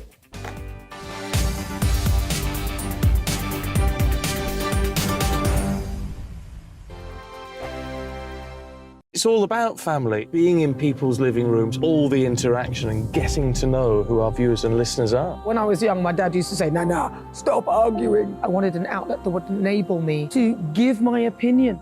People are going through a really hard time right now, and I know that you don't feel like you're being listened to by the establishment. I came to GB News because it's the People's Channel, and I want the audience to have their say on the events of the day. We're dynamic. We do something different. Democracy shows that the wisdom of the nation is in its people. I get to travel to find out what the story is from a personal perspective. The British people aren't fools. We know when we're not being told the full story. We've got to work out how Britain moves forward from this. It's the best country in the world. The establishment had their chance. Now we're here to represent your views. Britain's watching. Britain's watching. Britain's watching. We're proud to be GB News. The People's Channel. Britain's news channel. Hello, I'm Esther McVeigh. And I'm Philip Davis. Whether you're watching or listening on TV, online or on radio, we handpick the latest stories, debates and expert opinions for your weekend. So whether that's politics, news or showbiz, we've got it covered. Join us every Saturday morning at 10 o'clock on GB News. Join me, Camilla Tominey, on Sunday mornings from 9:30, taking the politicians to task and breaking out of SW1 to see how their decisions are affecting you across the UK. Bursting the Westminster bubble every Sunday morning, only on GB News, the People's Channel. Britain's watching. GB News has its own late-night paper preview show, Headliners, where comedians take you through the next day's top news stories. You don't have to bother reading the newspaper, we've got it covered for you. Headliners, every night at 11 p.m. and repeated every morning at 5 a.m. We won't send you to sleep like some of the other paper review shows out there. GB News, the People's Channel, Britain's news channel. Join me, Nana Akue, Saturday and Sunday afternoons on GB News. Expect fiery debate and passionate discussion as me and my panel tackle some of the biggest topics hitting the headlines. It's a place for everyone's opinion. No one gets cancelled, but no one gets an easy ride. Oh, she's on it today! Be ready for conversations that are fierce, frank, and of course, fun. Every Saturday and Sunday afternoon from 4 p.m. on GB News, the People's Channel. We are GB News, the People's Channel. And right across the United Kingdom. You can find us on Sky Channel 512, Virgin Media Channel 604, Freesat Channel 216. Freeview Channel 236, and YouView Channel 236. You can also take us with you on DAB Plus Radio. With the GB News app and at the website gbnews.uk. We're absolutely everywhere. Come join us on GB News, the People's Channel, Britain's news channel.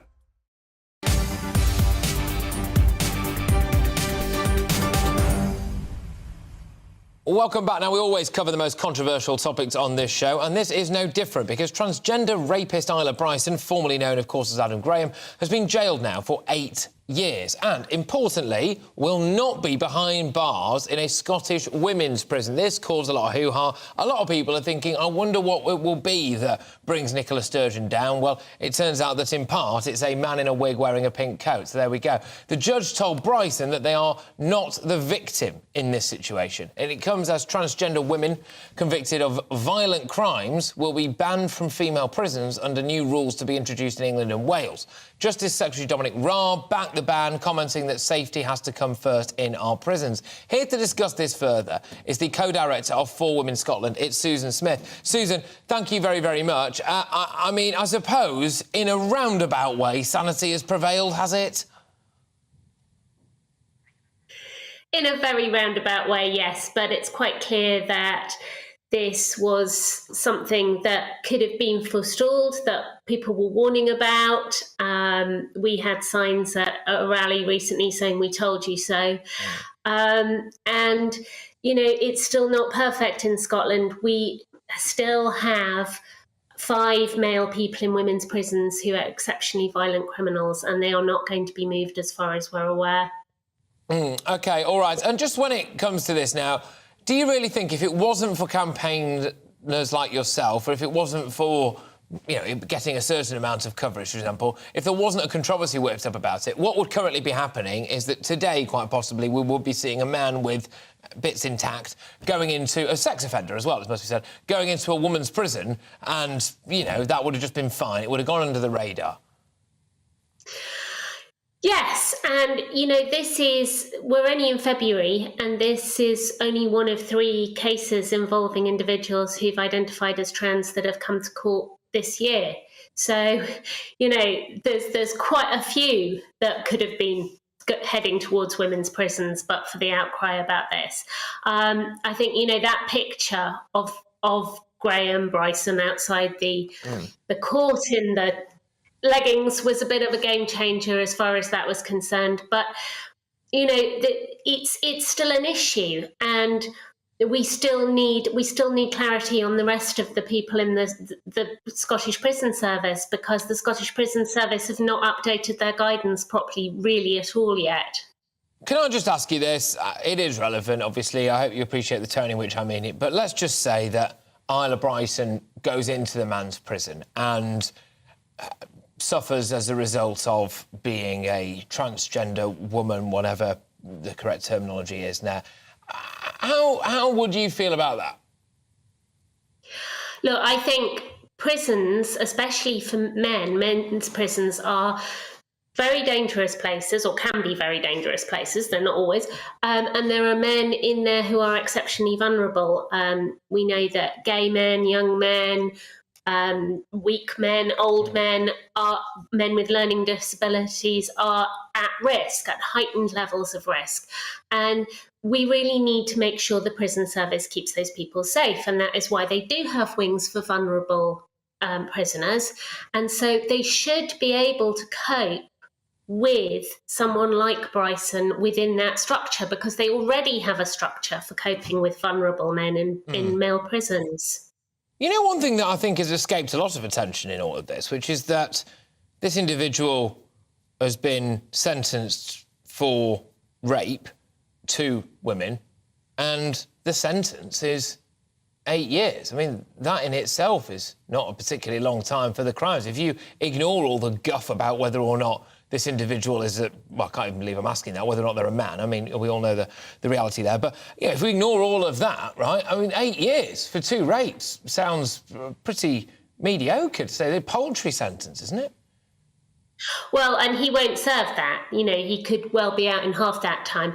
And the thing that really worries me is what happens when he comes out, because yes, he's in a male prison now, so that's good. So we can be pleased about that. But when he comes out, will he be allowed to claim that he's a woman in a hospital? Will he be allowed to go to a women's shelter?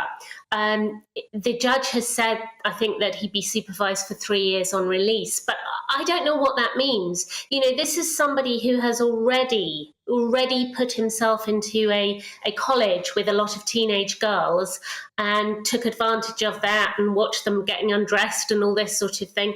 So, you know, going forward, will he be in that position where he is just self-declaring himself to be a woman and he's allowed to get away with it? This is a very, very sensitive question that I'm going to ask now, and it's a bit of a minefield to get right, so I apologise in advance if I don't, actually. But do you think that sometimes in the kind of big woke agenda of wanting to be inclusive and diverse and accepting of everybody's differences, especially apparently when that comes to sexuality, we occasionally miss warning signs of somebody who has got either maybe a child with learning difficulties or perhaps a bit of a mental illness, and they can be put on a course to transition very, very early on, or actual perverts and predators who are just simply using this as a disguise? Do we miss that because the priority seems to be not being called transphobic or intolerant? Well, I think there are two different issues that you pulled out. One is especially what happens to children who might have other comorbidities, who are told that this is a solution for other depression or other issues that they're struggling with. So that's one issue. The other is the manipulative predators, which, according to Shana Robertson and a load of people in the Scottish Parliament, would never happen, and now has happened yet again in the character of Bryson. And it needn't have taken a genius to know that would happen, because it's just so obvious that a predator will exploit a loophole.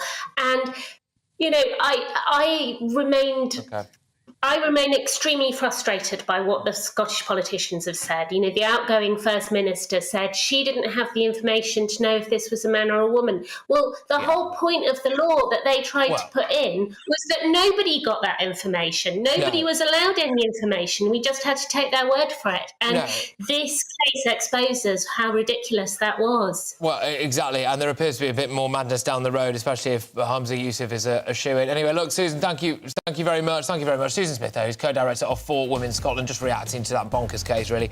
Anyway, Isla Bryson now is apparently in prison for 8 years, so there we go. Look, coming up, should racism be a key issue in the national COVID debate? Get a load of this. Some people want race to be at the core of the COVID inquiry. Apparently, COVID might be racist. Find out why after the headlines with Polly Middlehurst.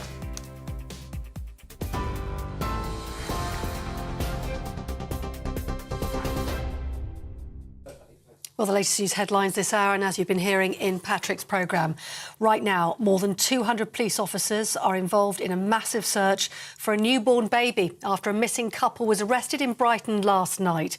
Constance Martin and her partner, Mark Gordon, disappeared in early January, and they've now been arrested by police on suspicion of child neglect. Sussex police say they're making assessments about the newborn baby's welfare, who was thought to be just days old when the couple went missing, on an hourly basis. We're expecting Sussex police to bring us a press conference imminently, but we are waiting for them to set their mics up and talk to the public. We'll bring you that right here on GB News just as soon as it happens. In the meantime, the other news headlines, and a transgender rapist has been jailed for 8 years after being found guilty of raping 2 women while still a man. 31-year-old Isla Bryson. Let's just get you straight now to the press conference, and here is Sussex Police and more on their hunt for that newborn baby. OK, we have 2 short statements to read before I just introduce ourselves. My name's Lewis Basefield. I'm the Detective Superintendent from the Metropolitan Police, and my colleague is James Collis, Chief Superintendent here in Sussex Police. We'll just read out some short statements, and obviously at the end we'll happy to take some questions following any questions you have following the statements we're about to make. So officers are continuing the extensive searches for the missing baby of Constance Martin and Mark Gordon after they were located in Brighton last night.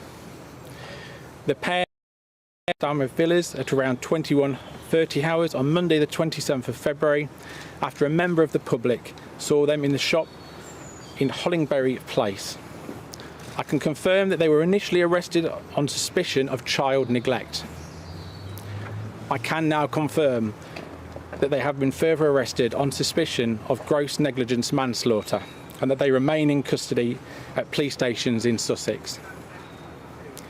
The baby was not with them and we have not found the baby as yet. The police helicopter, sniffer dogs, thermal imaging cameras and drones are being used to assist officers on the ground. We currently have over 200 officers from multiple units across the Metropolitan Police and Sussex Police involved in the search. Throughout this investigation, our key priority has been finding the baby, and we remain committed to that. There is a significant amount of police search activity in open spaces to the north of Brighton, near to where the couple were arrested last night. Before the arrest, the last known sighting of the couple was in Newhaven on Wednesday, the 8th of January. I am therefore appealing to members of the public between Brighton and Newhaven to report they may have seen people sleeping. I'd also ask people living in these areas to report any suspicious behaviour.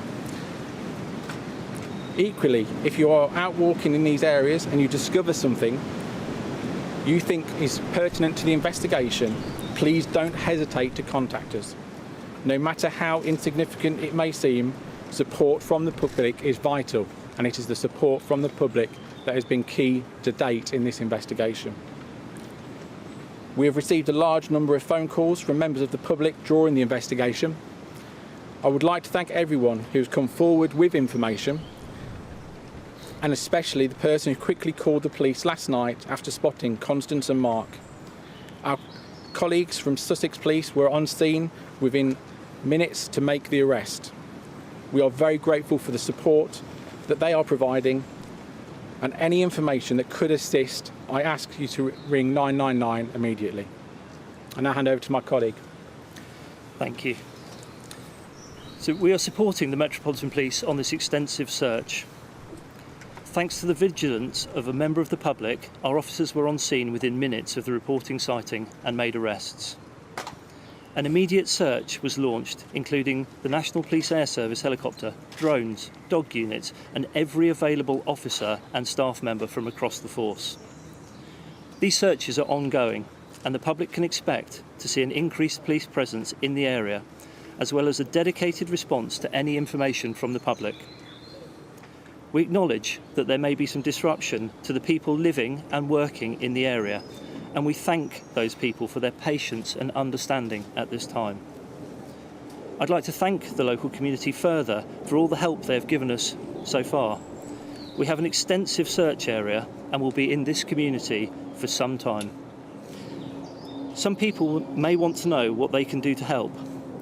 We just ask you to remain vigilant and please report anything of note to us. If you have any information that will support the search, please call 101, and in an emergency, please dial 999. We have dedicated call handlers available to talk with you. Thank you. So we're happy to take some questions if anyone would like to start. How has it come about that you've come to the arrest, further arrest on suspicion of gross negligence manslaughter? So obviously the arrests occurred last night, obviously just after 9:30. We've had significant periods of time in the custody facility with both Constance and Mark. At this time, we have not furthered that information, which has now obviously led to the position where we feel that the risk is getting so great that we now have to consider the possibility that the baby has come to harm, and that will now be subject as part of that investigation by the officers involved. Have they admitted to that? The investigation is ongoing. The interview process was continuing, and no, at this time it's purely based on the fact of part of the investigation strategy. But I will, reiterate that we still remain focused on a search and an open land search to find the baby safe and well. Well, there you have it. Sussex Police addressing news cameras there just outside Brighton. Their update on the search for that newborn baby after a couple, Constance Martin and Mark Gordon, were found and arrested in Brighton.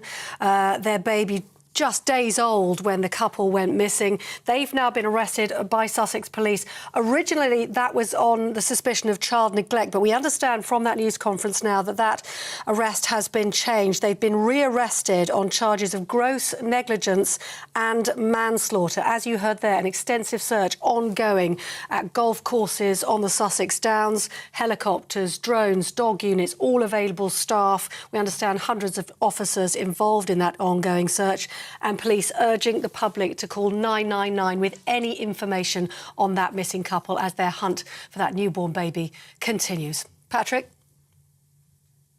Yes, goodness me, OK, all right, look, well, very shortly anyway, we're going to be getting the latest, some more info from our Home Security to Mark White, who's been at that scene. He was at that press conference that we've just heard there, so we'll get you the latest on that.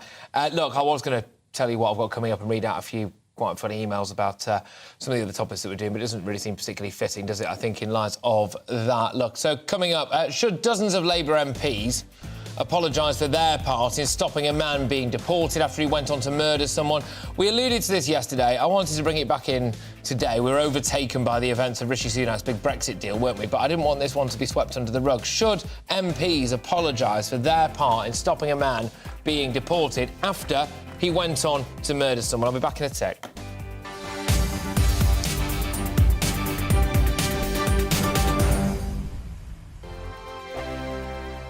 It's all about family, being in people's living rooms, all the interaction and getting to know who our viewers and listeners are. When I was young, my dad used to say, "Nana, stop arguing." I wanted an outlet that would enable me to give my opinion.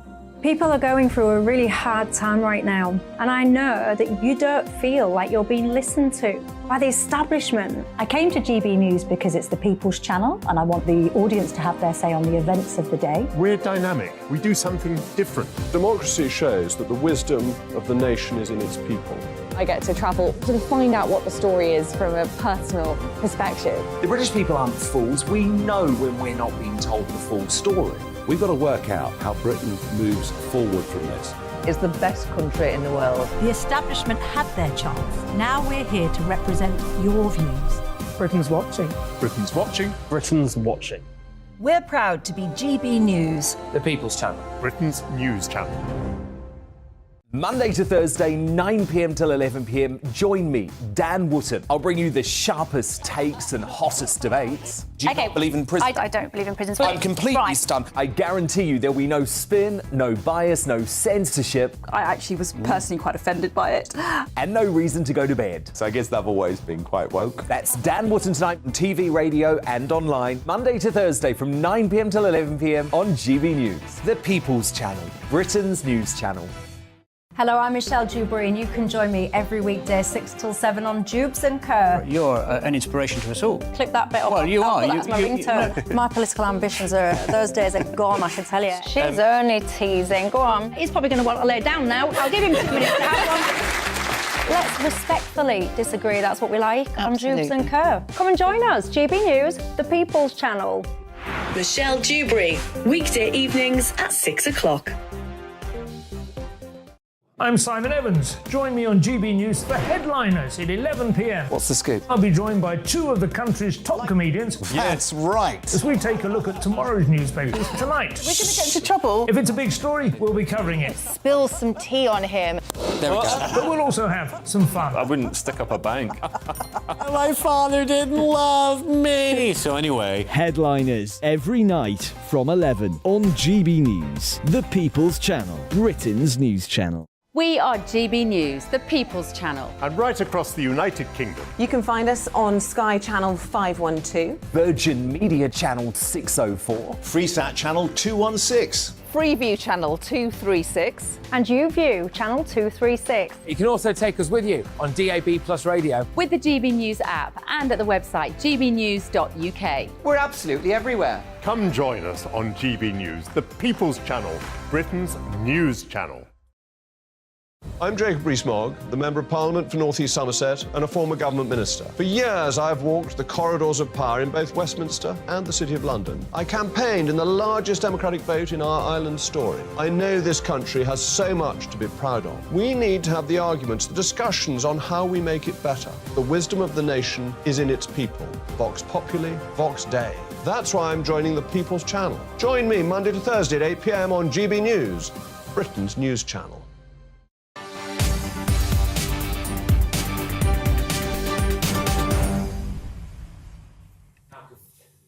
By the way, right now, was the pandemic that plunged our nation into lockdown actually racist? The UK COVID-19 public inquiry has been urged by numerous campaign groups and activists to consider structural racism in every part of its investigation. That's right. So now we are going to be considering whether or not the coronavirus was racist.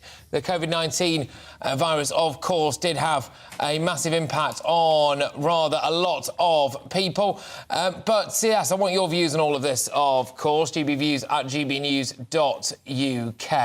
I'm just going to pause for a little moment here, ladies and gentlemen, because I'm getting a little bit of info in my ear that we might be able to go to Mark White shortly, actually. And that is, of course, just on the very latest incident that's taking place in Brighton. I'm going to delve in the inbox while we just get a couple of little technical issues sorted out here. GBviews at gbnews.uk. Thank you very much, everyone who's been emailing in, of course, just before we go to this COVID stuff with my guest, just to talk to me a bit about whether or not we should allow drag queens in schools. That's right, a bit of a seismic shift here, people, but we're just going to do this while we get a couple of bits and bobs sorted. So, look, people are saying, no, absolutely not, let kids be kids. Susan Harris has been in touch. Susan's an absolute regular on this particular show. She says, I keep hearing some people asking, why is it so bad for drag queens to go into primary schools? Myself, I would ask, why do some men want to go into schools with children? We're going to be returning to that topic later on. In case you're wondering why we've crowbarred that in, well, it's because it is in the news. Believe it or not, sex education in some schools is apparently being taught by drag queens. Get a load of that. But we are back on track now, ladies and gentlemen. I'm going to talk about whether or not the coronavirus was indeed racist, because people want the racial elements of it to be at the core of our COVID-19 inquiry. Joining me to discuss this is Iman Aiton, activist and organiser of the Black Lives Matter protest. Great stuff. Sorry, we had a little bit of an issue getting you on there, but now, here we are. So, do you think that the coronavirus was racist? OK, well, let me just be clear. So, racism is firmly interwoven into British society, so to act as if it has no bearing on racial disparities would be utterly delusional. So in order to ensure race equality and race equity, one would need to consider institutionalised racism, also referred to as structural racism. OK, so does this seem to centre around the fact that supposedly a disproportionate number of people from minority ethnic backgrounds died as a result of the coronavirus? A lot of people are saying that might simply be because, just certainly in big city areas, the way that it seemed to work economically was a lot of these people might have public-facing jobs. So, for example, whether it was bus drivers, etc., or indeed nurses, actually, who arrived at the front of this. That in itself is not racist. That's just a thing, isn't it? No, not at all. So again, what people fail to realise, this is something that I've spoken about, is that prejudice plays a vital role in every single thing that we do, and it's also the foundation for every single form of discrimination you can think of, which includes racism, sexism, misogyny, and institutionalised racism. So let's be clear on the definition of institutionalised racism. It means a culture of prejudice, okay? A culture of prejudice within an organisation or institution, which ultimately means that policies, practices and procedures are implemented in a way that disadvantages the black and brown community, which includes who is hired, what their job role is, and who is given positions of power. So in other words, all of these things are influenced by prejudice. So it is prejudice that has ultimately led to the endangerment of the black and brown community. Are there any white people in positions of power in, say, I don't know, like the Nigerian government or something? Is that structural racism? Let's just be clear. I think you're missing the point here. So in terms of institutionalised racism within the UK, because that's what we're talking about here, it ultimately leads to something called the Guinness glass effect. Have you heard of that before? I have indeed, yes. Although there was a man who gave up Guinness a while ago. You're tempting me now, but yes, carry on. All right. So think Guinness glass, all right? So it basically just means a lack of representation within senior roles. So if you think of the Guinness glass, you've got a nice big thick white layer of foam at the top, and you've got the brown liquid towards the bottom. The brown liquid ultimately represents the black and brown community, and those individuals, unfortunately, are not given positions of power at the same rate as their white counterparts, which means that they end up having to settle for lower grade job roles, which also means frontline job roles, which means they are more likely to be impacted by things like COVID. So it's a very simple equation if you actually stop and think about it, Patrick. OK, all right. So what should be done about this now? Do we just randomly, over-promote people from ethnic minority backgrounds to make sure the next time we have a pandemic that, there are more white people who die? Well, that would, one, be tokenism and box ticking, and I don't think that's where we're trying to... What do we do then? Sorry, I get what you're saying, but what do we do then? It just means understanding racial prejudice and understanding that that plays a vital role within the workplace. It manifests itself within the workplace. It manifests itself everywhere. And so you have to take that into consideration when understanding racial disparities, just like you would with any other circumstances or factors, just like economics, and et cetera, et cetera. So all of these things need to be taken into consideration. That's the point. If we play the tape backwards a bit, Britain historically... Right, the demographics of Britain are majority white, right? They just have been historically, etc., etc., etc. So what should we have done here, right, to avoid a higher proportion of ethnic minority people dying as a result of the coronavirus crisis? Because isn't it just natural that, by virtue of the fact that people of a certain demographic have been living in this country longer, that they would hold positions of power in that country by virtue of simply just being here longer? So what should we have done to have stopped this? Anti-racism. Hence why you've got me here as the anti-racism activist. This is what I do. This is what I talk about. Ultimately, but you don't want tokenism. Sorry, this is what I don't. You have to be anti-racist. But sorry, this is what I don't understand. Sorry, this is what I don't understand, right? Because at the same time, you don't want tokenism. So what should we have done? Because we shouldn't have just promoted people to positions above their station. But because we didn't do that, that in itself is racist. So it's like double racist, according to you, is it? No, you've confused what anti-racism is, and that's why you're conflating the two things. So let's be clear on what anti-racism is. It means the practice of opposing all forms of racism. So first and foremost is educating oneself in regards to how prejudice manifests itself at the workplace. When you start with that, you can then lead on to how you can mitigate against those circumstances, like putting in certain kind of circumstances that allow you to ensure that you are being anti-racist, you are promoting anti-racism. That's the aim, educating yourself here about prejudice. And that's what you're failing to do, and you're kind of conflating tokenism and box ticking. So if we look at some of the key areas where people sadly did die as a result, or they were affected, you've got your kind of obvious jobs, so public-facing jobs, right? So nurses, for example. Do you think that the NHS is institutionally racist? Yes, of course it is. Right. Again, think of the Guinness glass here. You have to remember that the majority of people at the bottom on the frontline job roles, like I already explained, they are the ones that are mostly impacted. Those individuals are typically black and brown. The reason why they're typically black and brown is because of prejudice. Prejudice plays a role within the workplace. This is what we're talking about. Again, you need to understand institutionalized racism, and you need to understand anti-racism in order to have a genuine, cogent conversation. OK, so what do you want to see? I've explained it several times. OK, right. What do you want to see as a result of this COVID inquiry, then? You think that racism is obviously a key issue in this, according to you and indeed other campaign groups as well, yes? And they want racism or racial understanding to be at the core of our COVID-19 inquiry. Why should that trump things like the care home disaster, or the economic impact that's left people in absolutely devastating situations, the wasting of money, for example, when it comes to PPE contracts and all of this? Why should race be at the core? When I get what you're saying, absolutely, but let's be honest, a lot of people do vehemently disagree with what you said there. Yeah, because of their lack of understanding. So again, it's just purely down to sheer ignorance, which is understandable because a lot of people haven't educated themselves. Again, this vicious cycle. Can you see what I'm dealing with here? So yes, I appreciate what you're saying, but to be honest with you here, Patrick, it's not either or. And that's where, again, it comes down to just understanding what it is I'm talking about. Educating yourself.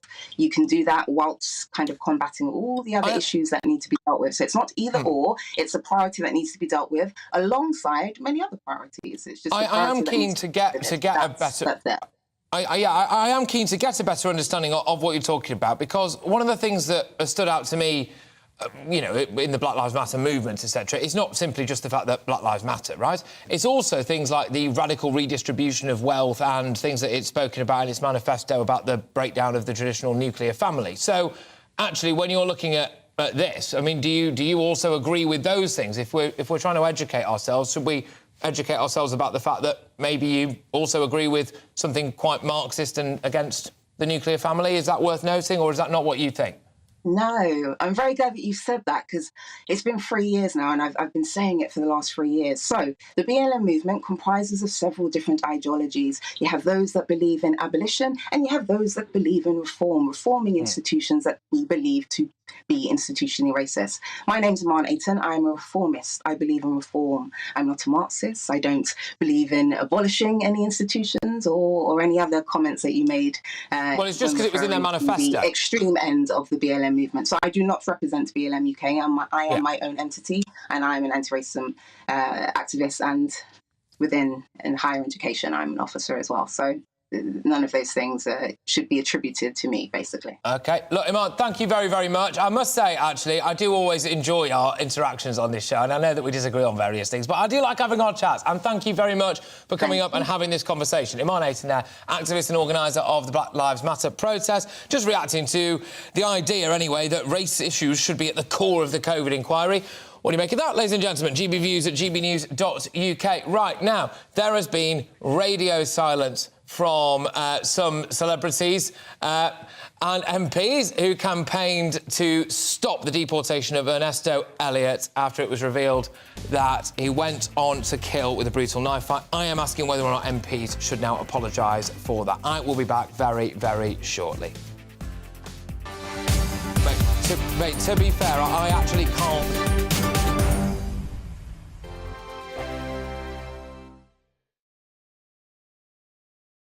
I joined GB News because I was sick and tired of not hearing my views being represented, not just mine, but so many people that I knew and spoke to. I just couldn't get my voice out there. I couldn't say anything. I couldn't do anything. Whatever the narrative was, I kind of had to follow it. GB News is there to provide a voice for those who have been ignored by the establishment media. We think different things, we've got a different style. GB News is here to be optimistic and positive about the future. It's real kind of dynamic and flowing, with the audience very much at the heart of it, like a big family.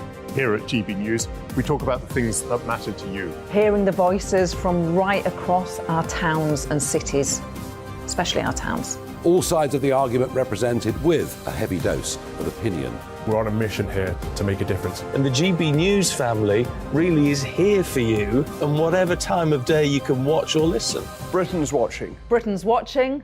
We're proud to be GB News. The People's Channel. Britain's news channel. Westminster is going around in ever-decreasing circles, followed by the media. Britain is broken. How on earth did we get into this mess? But more importantly, how do we get out of it?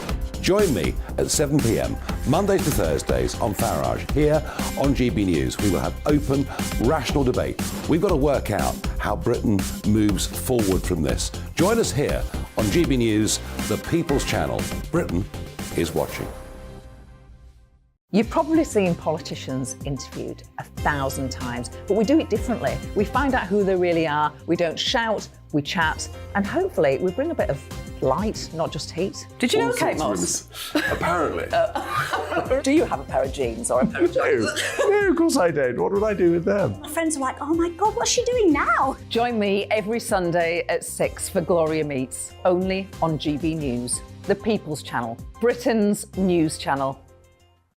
I'm Jacob Rees-Mogg, the Member of Parliament for North East Somerset and a former government minister. For years, I have walked the corridors of power in both Westminster and the City of London. I campaigned in the largest democratic vote in our island story. I know this country has so much to be proud of. We need to have the arguments, the discussions on how we make it better. The wisdom of the nation is in its people.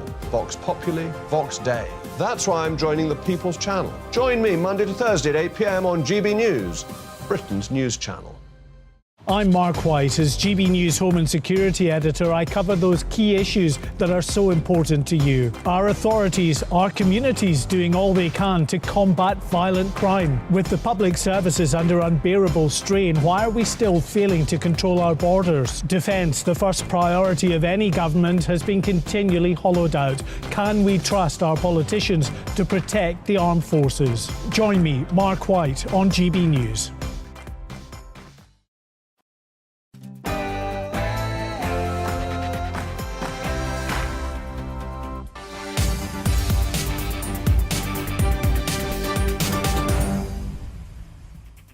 OK, welcome back, everybody. Right now, this was a big story that was doing the rounds yesterday, and I'm quite keen to drill down into it again. There was, of course, that case of Ernesto Elias, who, in case you are just joining us, really, was an individual who was on a deportation flight who was set to be deported, and in the end, basically, a lot of politicians decided that they wanted to keep him in the country, and so he did go on to commit murder. So I want to know whether or not, actually, seriously, what should happen is that we should get an apology now from people who thought that he should stay. But I've got loads coming up for you in the next hour. Police say that they have rearrested Constance Martin and her partner on suspicion of gross negligence manslaughter. A hunt is ongoing for their baby who remains missing. We'll be live on the scene. Has Rishi Sunak's Brexit breakthrough shattered Boris Johnson's legacy? Has he accidentally opened the door to Britain rejoining the EU? Or has he knocked it clean out of the park? And yes, we return to this one. Drag queens in schools. Should kids be getting told that there are 73 genders by a man in drag? What about teachers? Telling them all about sexual acts as well as a world gone completely bonkers? Jeremy Hunt, he's been given an extra £56 billion, in a way, it's not quite as simple as that, to play within the budget. Where should that money go? And yes, I will be having a conversation as well about whether or not politicians and celebrities should now apologise for keeping a man in the country, despite the fact that he went on to murder. He was on a deportation flight, he was allowed to stay. Lo and behold, the rest is history. GBViews at gbnews.uk. Two big ones for you. Has Rishi Sunak's deal damaged Boris Johnson's legacy? And should there be drag queens in schools? But right now, I'm going to give you your headlines with Polly Middlehurst.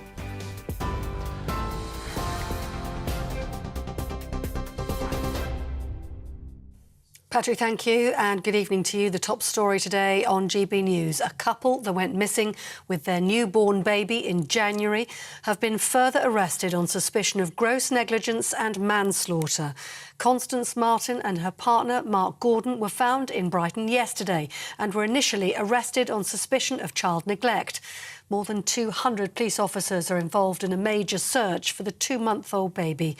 Sussex police say they're making assessments about the baby's welfare on an hourly basis.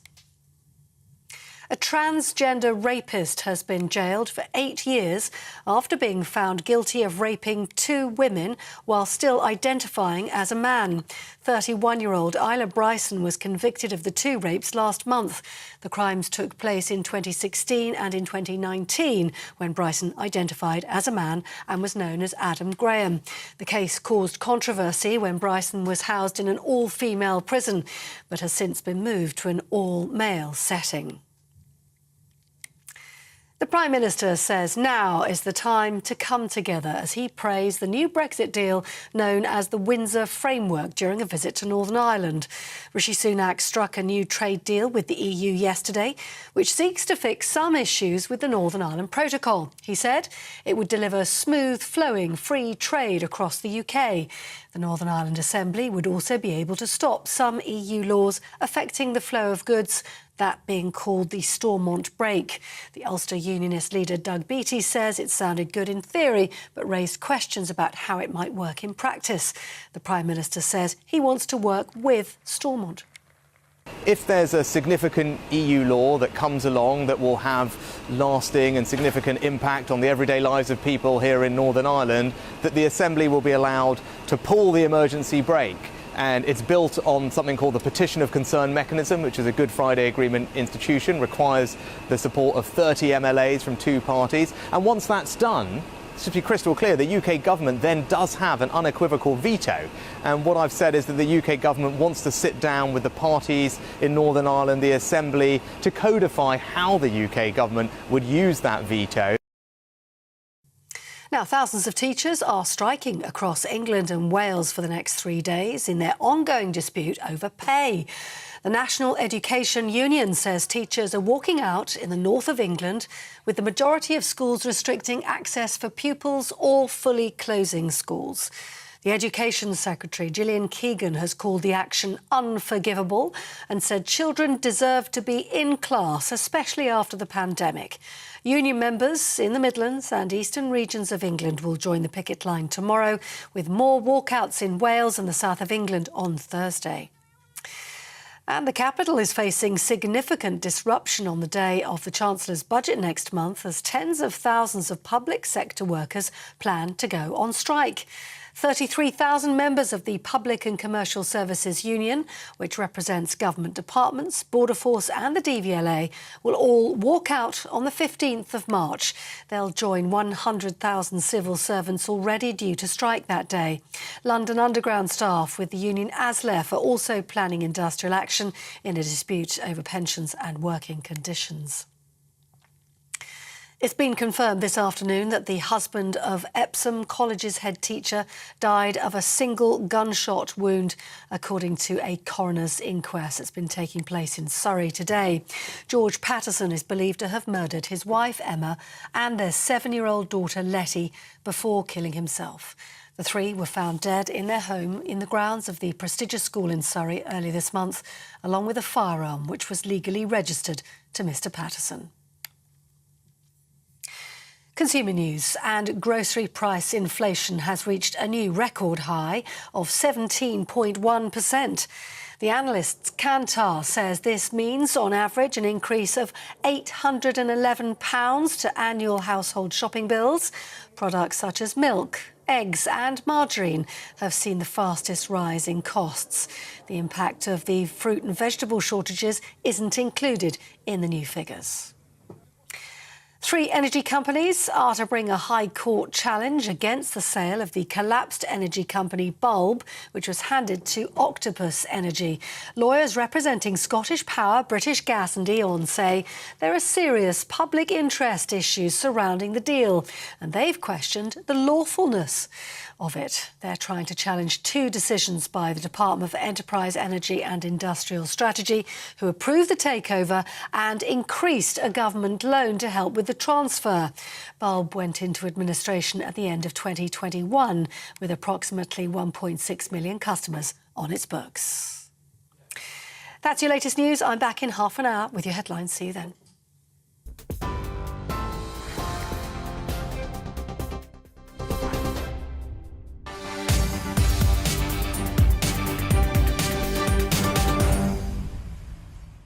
OK, some breaking news as we enter into the final hour of this show, ladies and gents. Constance Martin and Mark Gordon have been further arrested on suspicion of gross negligence manslaughter.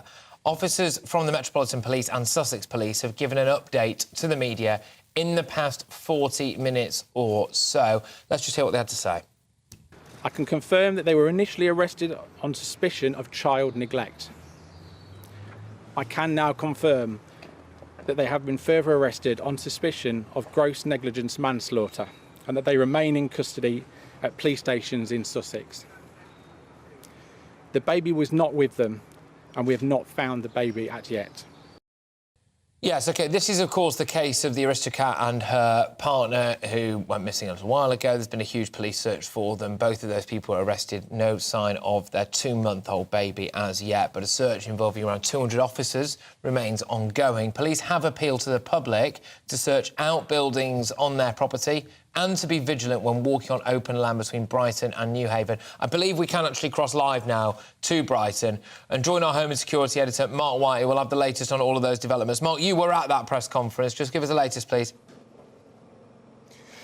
Well, this is a very significant development, there's no doubt, because it gives you a key indication about what the police feel is the likely outcome, sadly, for this child, and that is that this child may well be dead. Now, they are saying publicly that they still hold out hope that this child may be found alive, but with every passing hour, given the fact it's freezing cold out here, there's a northerly wind that's been blowing throughout the day. It's raining off and on here.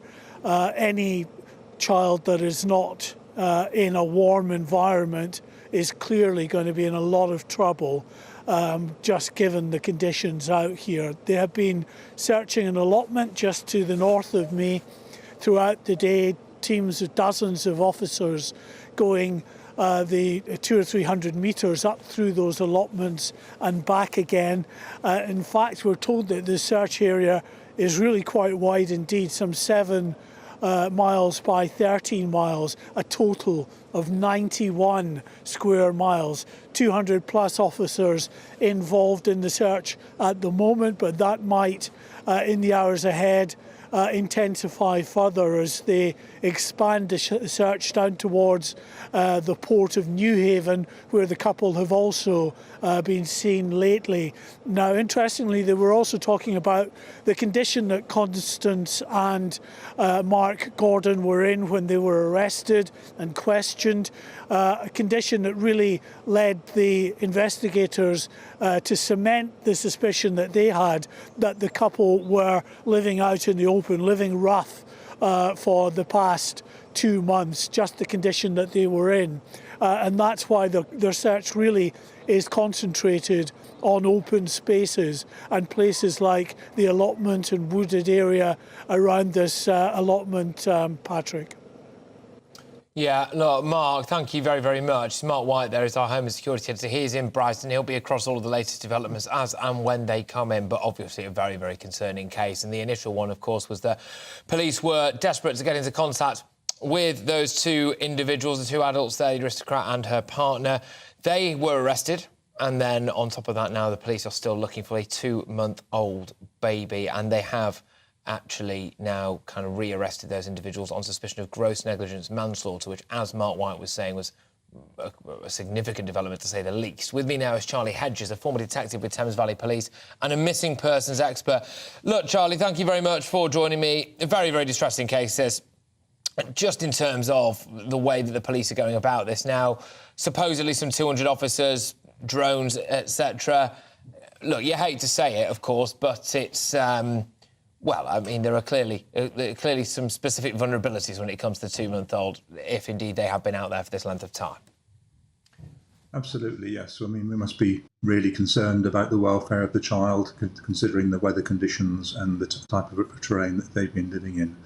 But the search is just monumentally difficult, and talking about 90 square miles to be covered. That's huge. So therefore, they appeal to the public to help look in their local area, and also a large number of officers. And I'm sure that volunteer search teams will be joining them just to increase the cover on the ground to try and find the baby as soon as possible. How rare is a situation like this? I know this particular case has got a lot of coverage, and I think initially it was mainly because of the slightly odd nature of the couple, OK? There was this aristocrat and then her partner who was, you know, obviously of a very different ilk, as it were. And they went missing, they had a lot of cash, and they were evading any kind of massive, serious detection for a long time. Then, of course, there was this issue with the child, a couple of months old now. I mean, how unusual is this kind of case? They are unusual. There are a lot of features, as you've already outlined, that make it so. And also, when I heard this morning that they'd been arrested, one would naturally expect that they would give some information about the whereabouts of the child, but this would seem to be not the case. So it is unusual for that sort of situation to prevail. Yeah, indeed. And look, obviously, I certainly don't want to link these 2 instances, but there is a relevance there. The police force, different police force, but a police force nonetheless, got a lot of criticism for the search efforts into missing Nicola Bulley. Police forces clearly, especially in cases like this, do really have their work cut out, don't they? Absolutely, and I'm quite certain they'll be putting the maximum number of resources into it. Search is a highly structured and professional activity, but also an extremely difficult one. If you don't have the right information, you don't know where the person was last. It's just like the proverbial needle in a haystack. But police searchers are trained to look for that sort of thing, and a police search advisor will be in charge and directing activity to try and maximise the chances of finding the child as quickly as possible. Look, Charlie, thank you very, very much. Charlie Hedges, that a former detective with Thames Valley Police, a missing persons expert, just reacting to this incredibly bleak news, isn't it? The couple have been arrested now on suspicion of gross negligence, manslaughter, and the desperate search for a 2-month-old baby continues. We'll bring you any updates on that as and when we get it, of course. But look, I'm going to move away from that now, OK? So we'll move on from that. Rishi Sunak has been in Belfast today, speaking to Stormont's biggest political parties, trying to secure support for his deal with the EU over post-Brexit trading arrangements with Northern Ireland. DUP leader Sir Geoffrey Donaldson has said the proposals go some way to addressing concerns that caused the boycott. So potentially, some elements of the DUP might be on side, but we'll have to wait and see. But one person who has yet to comment on this is his predecessor, Boris Johnson. And this is something that stood out to me earlier on, OK? I thought, actually, what does this mean for Boris Johnson's legacy? I know Boris wasn't particularly happy with the deal that Rishi Sunak struck initially. Rishi Sunak's deal has had widespread praise, OK? Widespread praise. I know there are elements of the DUP and the ERG, and there's always going to be people who aren't happy with it, and I can fully understand the reasons why they're not happy with it, by the way. A lot of that concern is justified. But Boris Johnson, where does this leave him now? Does it damage Boris Johnson's legacy? Some Tory MPs have suggested the deal is so good that it will finish Boris off. But are they right? And does this latest move overshadow Boris's legacy and all of the positives that he brought to us? Joining me now is lecturer in British politics at the University of Liverpool, Dr. David Jeffrey. Dr. David, thank you very, very much. Well, look, has Boris Johnson been given a bloody nose here? Does Rishi Sunak's deal damage Boris Johnson's legacy? I think it does a bit, yes. I mean, Boris Johnson staked his administration on getting Brexit done, and there was this obvious overhang around the issue of Northern Ireland and a hard border with the EU single market. And from what it seems anyway, Rishi Sunak has kind of sorted that to the best of anybody's expectations. So, you know, that takes one arrow from Johnson's bow, that he can't come back and say, look, bring me back and I will get Brexit done. Rishi Sunak really has played the blinder here. Yeah, and what do you think this does mean for Boris Johnson's chances of a comeback? Because I suppose if it has simultaneously helped boost Rishi Sunak in the polls, it's put Boris Johnson further away from a comeback, hasn't it? Yeah, so the better Rishi does, the longer the odds are on Boris Johnson coming back anytime soon. But that kind of misunderstands Boris Johnson's appeal to people. Nobody, you know, voted for him because they thought he was a details man, or perhaps that he had a special relationship with EU higher ups. You know, they like him because of his personality, because of he seems like he's got the kind of common touch despite his background. He just seems often like a normal person. So in that sense, the fact that Rishi Sunak, who's always been seen as quite managerial, was able to get a deal might not damage him that much. But if it helps Rishi in the polls, then that makes Boris's job of saying, you need me for the next election, much, much more difficult. Well, it's interesting, isn't it? Because I think one of the things that a lot of people liked about Boris Johnson was actually the fact that quite clearly the French and the EU didn't like him. And I think as quite a lot of Brits thought, oh, this is great. We've got a guy here who fights for our corner. He's proud to be British, and it's quite a good thing that the French think he's an idiot, OK? And actually now we've got Rishi Sunak, who had a monumental love-in with Ursula von der Leyen yesterday. And I think for a lot of people who are staunch Brexiteers, that wasn't necessarily a great look. Of course, there's detail in a deal that may well prove to be good, fine. But I think the optics of it weren't particularly great. And I wonder whether or not that might play into Boris Johnson's favour. It looks as though Rishi Sunak, you know, smart guy in a suit, former banker, getting on with his mate on the continent there. Now, maybe that'll be good for Boris Johnson. I'm not really sure that it would be, just purely because this was a massive issue that was hanging over the whole of the kind of the Brexit process, the role of Northern Ireland. So in many ways, Brexiteers might be happy that they, you know, opponents don't have Northern Ireland as an issue to hold against them anymore. It's also Boris is quite a Greek figure in the sense that some of the things that make him really popular amongst some parts of society, so his personality, his boisterous approach, make him very unpopular with other people. And some of those people, such as Ursula von der Leyen are the ones who he needed to win over to get the deal he wanted, which is why, in the end, the Northern Ireland Protocol Bill was going through Parliament, because he couldn't really get a satisfactory agreement with the EU. So I think, on balance, this is definitely better for Rishi Sunak than it is Boris Johnson. OK, interesting. So what would your advice to Boris Johnson be, then? Do you think he should lay low for a while and then just come back when the opportunity's right? Well, nobody likes somebody who's coming across as a bit of a spoiled brat. So he should say, congratulations, Rishi. You've done well here, but there are still other issues. We won in 2019 on levelling up. We need to see more commitment on that, and just kind of be the kind of positive Boris that people really liked in 2019.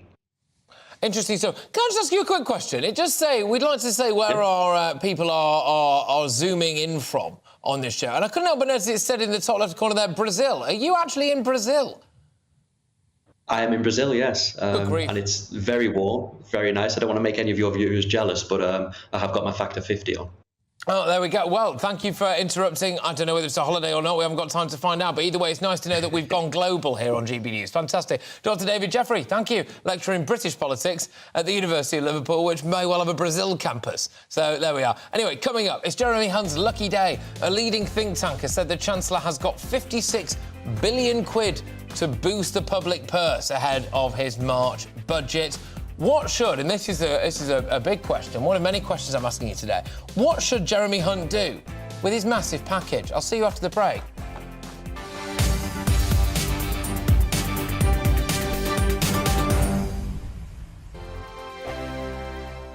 First and foremost, I am a GB News fan, and I was before I was working here. Just love the fact that we're asking the questions that a lot of establishment media won't ask. With a bit of a twist, we not only want to inform you, but we want to keep you entertained. It's worth the drive because you get in and the team's all ready and waiting, they're itching to go, and it's a proper little family. GB News is the People's Channel. It's the audience that makes the programme sing. We're giving our viewers and our listeners a voice. I see the thousands of your letters, tweets, emails, you name it, coming in. Britain is broken.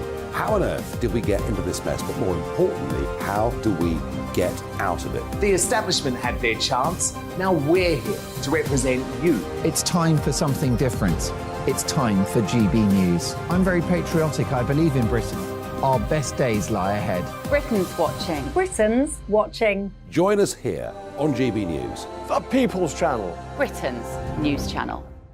Hi, Andrew Pierce here. Join me every Friday lunchtime for a proper no-nonsense debrief of the week's events. With special guests in the studio and the GB News team on the ground, I'll be getting you up to date with news, some intelligent discussion and my own sharp take. The weekend starts here with me every Friday lunchtime on GB News, the People's Channel, Britain's news channel. I'm Michael Portillo. Join me on GB News on a Sunday morning for topical discussion, debate, arts and culture, and sometimes even some ethical dilemmas. I don't always agree with you, Michael. Michael Portillo, Sundays on GB News, the People's Channel, Britain's news channel. I'm Andrew Doyle. Join me at 7 o'clock every Sunday night for Free Speech Nation, the show where I tackle the week's biggest stories in politics and current affairs with the help of my two comedian panellists and a variety of special guests. Free Speech Nation, Sunday nights from 7 on GB News, the People's Channel, Britain's news channel. Here on GB News Live, we'll be keeping you in the picture, finding out what's happening across the country and finding out why it matters to you. We'll have the facts fast with our team of reporters and specialist correspondents. Wherever it's happening, we'll be there from 12 noon on TV, radio and online. GB News, the People's Channel, Britain's news channel. Join me, Patrick Christys, Monday to Friday, 3 till 6. We tackle the day's news agenda like you've never seen before. It's high tempo, high octane, the most controversial topics and the best guests. You will not be able to take your eyes and ears off it. I'm not afraid to ask the questions that you really want answered. 3 till 6 p.m, Monday to Friday on GB News, the People's Channel, Britain's news channel. Join me, Lawrence Fox, on GB News. Frank, fun, fearless and sometimes serious. Much as I love a Friday night punch-up, what I really want is a battle of ideas. I want to look at things differently. I want to hear different voices and engage with your unique experiences. Every Friday at 7 p.m. on GB News.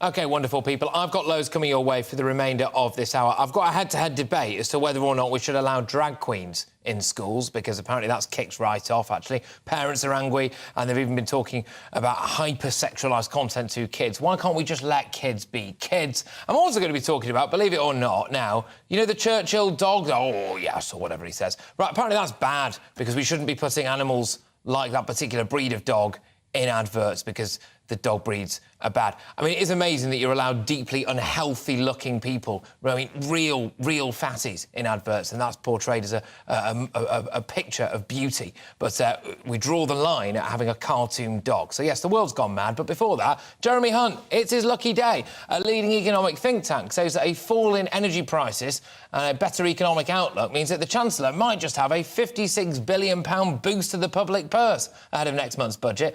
The Institute for Fiscal Studies assert that our increased tax take will help the UK to avoid a prolonged recession that many experts predicted just a few months ago. But what will the Treasury use these extra funds for? What should we spend the money on? What should our priorities be? And I thought here, to take a little bit of a sideways look at this, is the fabulous broadcaster and journalist. It's Mike Parry. Mike, you absolute legend. Thank you very much. Right, if you had 56 billion quid, what would you spend it on? Yeah, first of all, Patrick, I want to say, great to be on the show. Thank you. Your reference to deeply unhealthy-looking people being on screen, I hope that wasn't a reference to myself. Hey, I've got a mirror, Mike. Don't worry about that. You're all right. Carry on. Patrick, very seriously, can I just say your last story and this story link brilliantly, because you've been talking about Northern Ireland and the Northern Ireland Protocol solution, which Rishi Sunak's come up with. But let me put this to you. Northern Ireland is in the United Kingdom. Rishi Sunak, Prime Minister, in 2 weeks' time, will overlook his Chancellor, Jeremy Hunt, on March the 15th, who are going to put up corporation tax in the United Kingdom to 26% from 19% that it is now. Sorry, 25% from 19% now, a 6% rise. Why would anybody go and invest in the 6 counties of Ulster at 25% when if they go south of the border to Ireland, the corporation tax is 12%?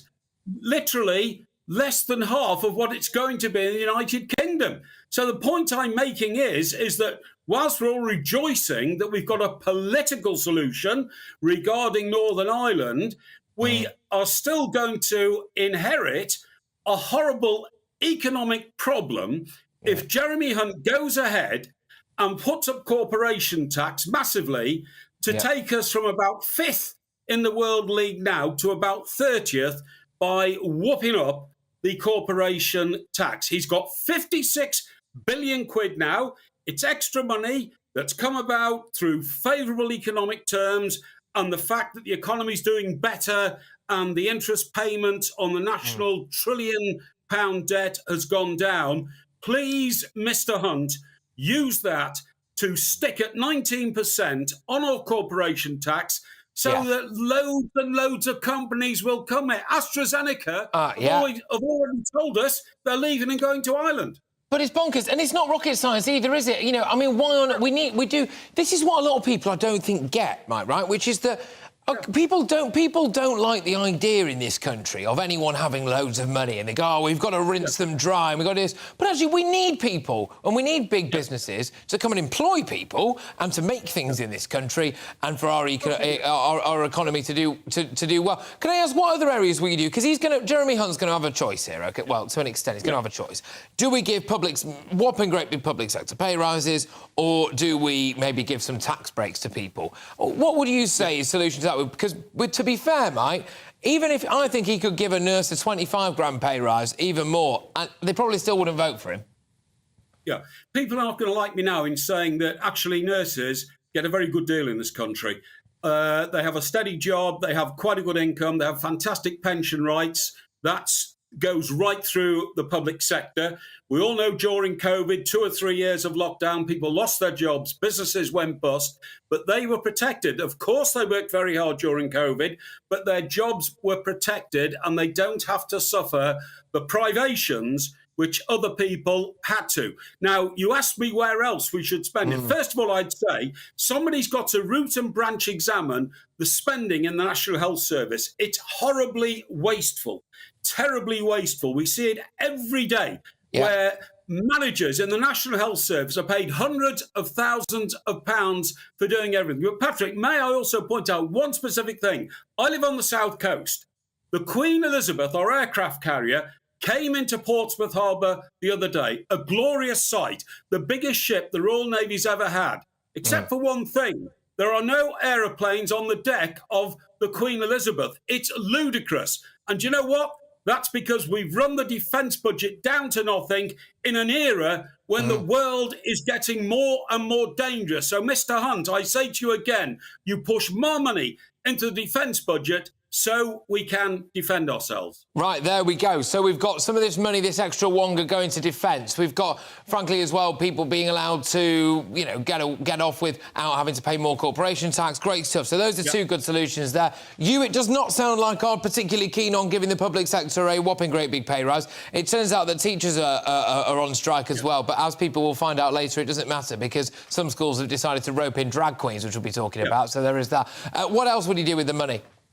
Well, Patrick, we all know that the public sector unions at the moment are conducting not just what they call a battle for the rights of their members and their employees, but we know from what we've seen in the background of the train disputes, I wouldn't say train drivers because it's train workers and train drivers. We know already, we've all read it, there is a political element to them not settling on a deal. So if we know that already, the deal's never going to be settled, the government have got to impose a deal. They've got to impose a deal and say, you are better off than the guy who was a carpet fitter who came to my house 3 weeks ago to refit carpet and said to me, I won't be able to work soon, particularly if Sadiq Khan, the Mayor of London, introduces this ultra-low emission zone. What I'm saying is people are being taxed right up to the hilt already. And I want Mr. Hunt, the Chancellor, to start engineering a reduction of all taxes for everybody in this country. That'll make us more prosperous. I do hope that one day I introduce you as Prime Minister Mike Parry. I think that would be absolutely fantastic. Look, thank you very much. It's sound stuff. We love to see it. Mike, always a fan favourite. Mike Parry there, broadcaster and journalist. I think with some pretty reasonable suggestions. In case you're just joining us and wondering why we're parroting on about what we should spend money on and save money on, Jeremy Hunt essentially might be in possession of a £56 billion windfall in a way that we weren't quite expecting to have. So the question is, in light of the fact that the budget is coming up, what should he do with that money? And actually people are saying, well, he could save quite a lot of it by reducing expenditure in other aspects. He could also invest in our military, all of this stuff. But look, I've got loads more coming your way very shortly on this show. And look, the teachers, they're out on strike. But don't worry, because drag queens have taken their place. Find out exactly what the living heck is going on there when I come back after your headlines with Polly Middlehurst.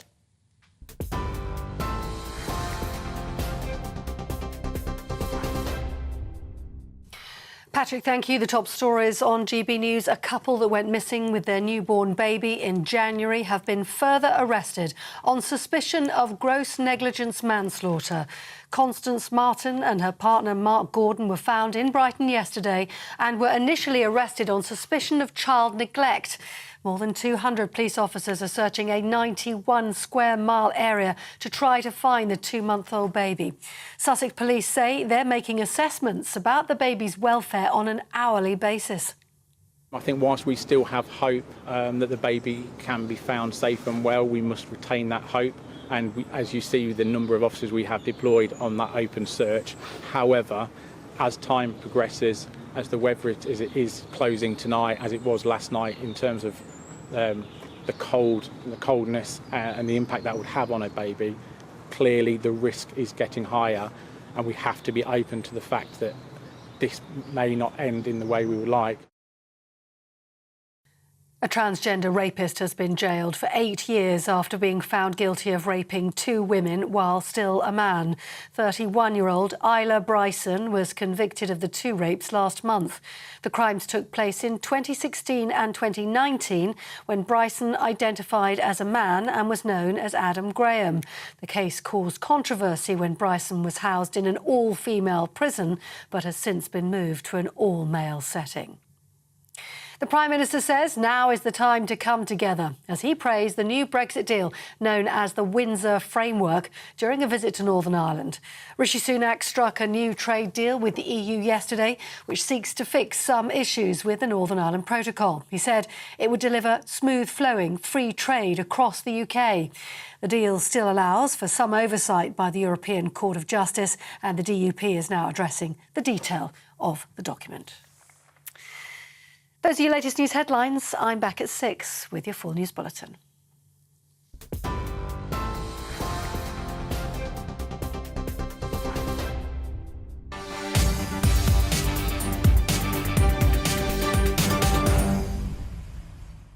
All right, ladies and gentlemen, time to delve into the terrifying world of my inbox, gbviews@gbnews.uk. I was asking whether or not you thought that Rishi Sunak's deal with the EU was a good thing, a bad thing, whether or not it could be a turning point as he kicked Boris Johnson's legacy into the long grass. Sheila says, I say fantastic work, Rishi. He certainly has played a blinder. No way could Boris have shown the sticking power for this achievement.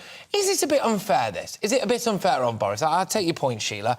And for what it's worth, Sheila, you actually, believe it or not, share the same name as my hamster. So that's something, isn't it? But Sheila says, yes, that Boris Johnson wouldn't have been able to do this. I can't help but wonder whether or not he might have done. Had he not been cut off at the knees by COVID and all of that disaster? Anyway, Peter from Swansea says, if Sir Keir, the man who wanted a second referendum, loves the deal, it has to be pro-EU smoke and mirrors rubbish. And this is a key point, actually.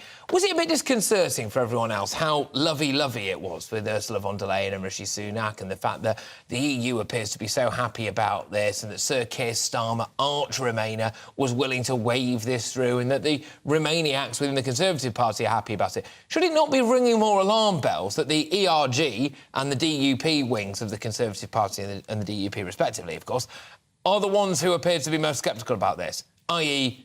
the Brexiteers? Is this, when you really drill down into it, is this a deal that pleases Remainers more than staunch Brexiteers? And presumably that should be a concern to anyone who voted for Brexit. A lot of people, I get, are completely fatigued by this, though, and decide that actually enough is enough. Neil says, why are you calling it a Brexit breakthrough? His deal means the foreign court has an oversight over parts of the UK, which is a disgrace. Yeah, Neil, I think you've hit the nail on the head there, which is clearly why a lot of people are angry about it.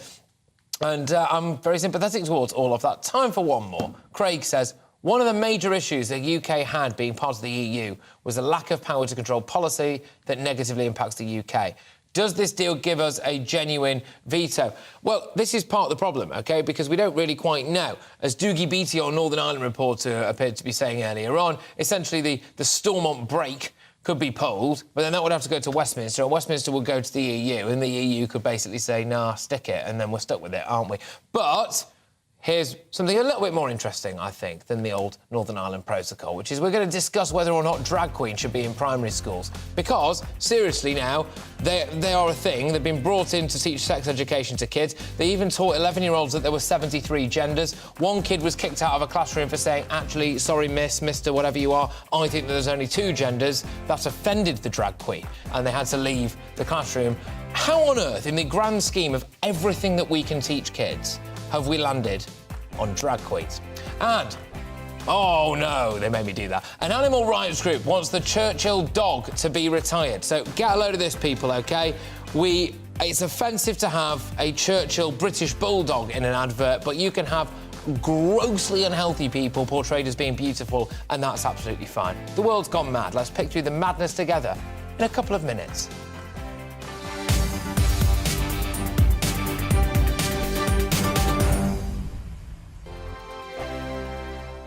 It's all about family, being in people's living rooms, all the interaction and getting to know who our viewers and listeners are. When I was young, my dad used to say, no, stop arguing. I wanted an outlet that would enable me to give my opinion People are going through a really hard time right now, and I know that you don't feel like you're being listened to by the establishment. I came to GB News because it's the People's Channel, and I want the audience to have their say on the events of the day. We're dynamic. We do something different. Democracy shows that the wisdom of the nation is in its people.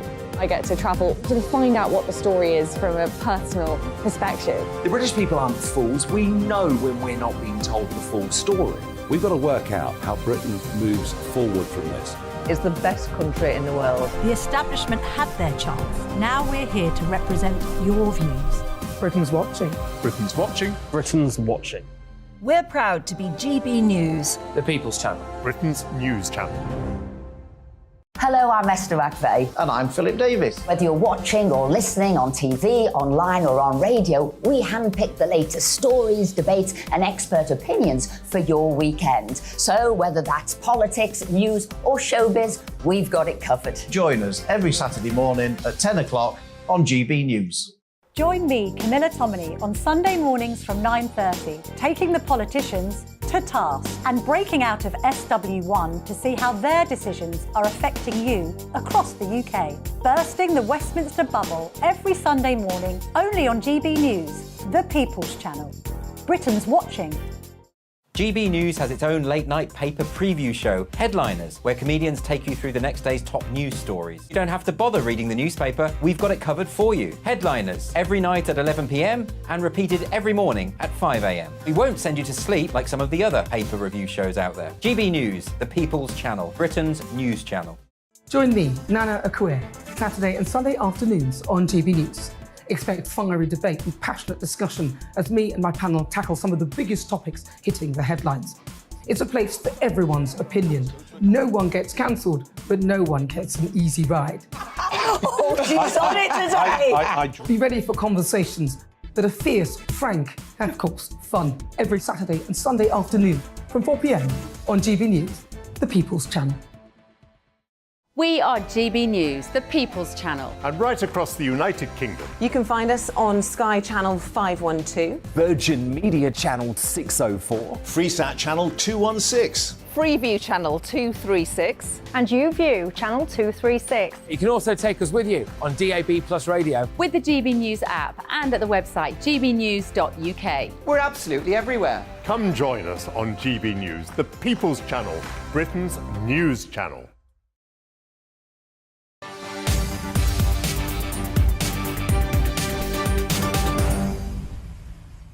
Welcome back. Now, teachers are out on strike, but don't worry, do not worry, because drag queens are taking their place.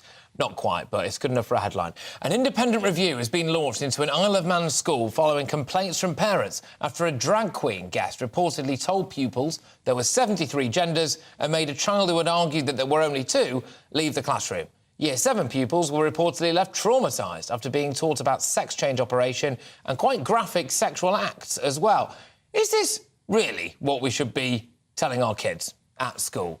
Presumably on the taxpayers' expense as well. Joining me now is transgender teacher and journalist Debbie Hayton and everybody's favourite LGBTQ activist and director of the Peter Tatchell Foundation. It is Peter Tatchell. Thank you very much, both of you. Great to have you both on the show.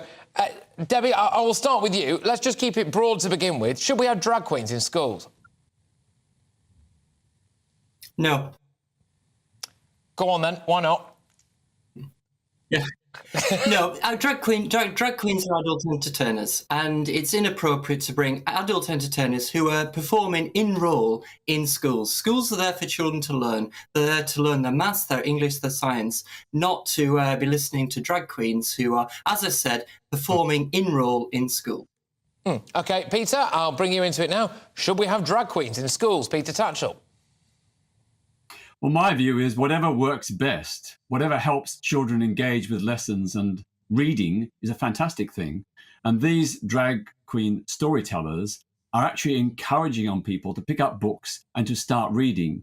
Now, the feedback I've heard from many schools is that when their mainstream everyday teachers do this, the kids don't pay much attention. But when the drag queen comes in and does it, the kids are riveted. They listen, they learn, and they get reading. So I think if we can encourage young kids to read more, that is a brilliant, brilliant thing. I think, I think that there is a question between just bringing a child's attention to something. I mean, to be fair, Peter, if I was an 11-year-old and one day I arrived at school and my form tutor said, you know, here's a drag queen and they are going to depict, and I'm quoting now, graphic, disproportionate, indecent presentation of sexual acts and gender identities, I mean, they would pique my interest, but the question is whether or not that should be taught to kids, Peter, and done in that way.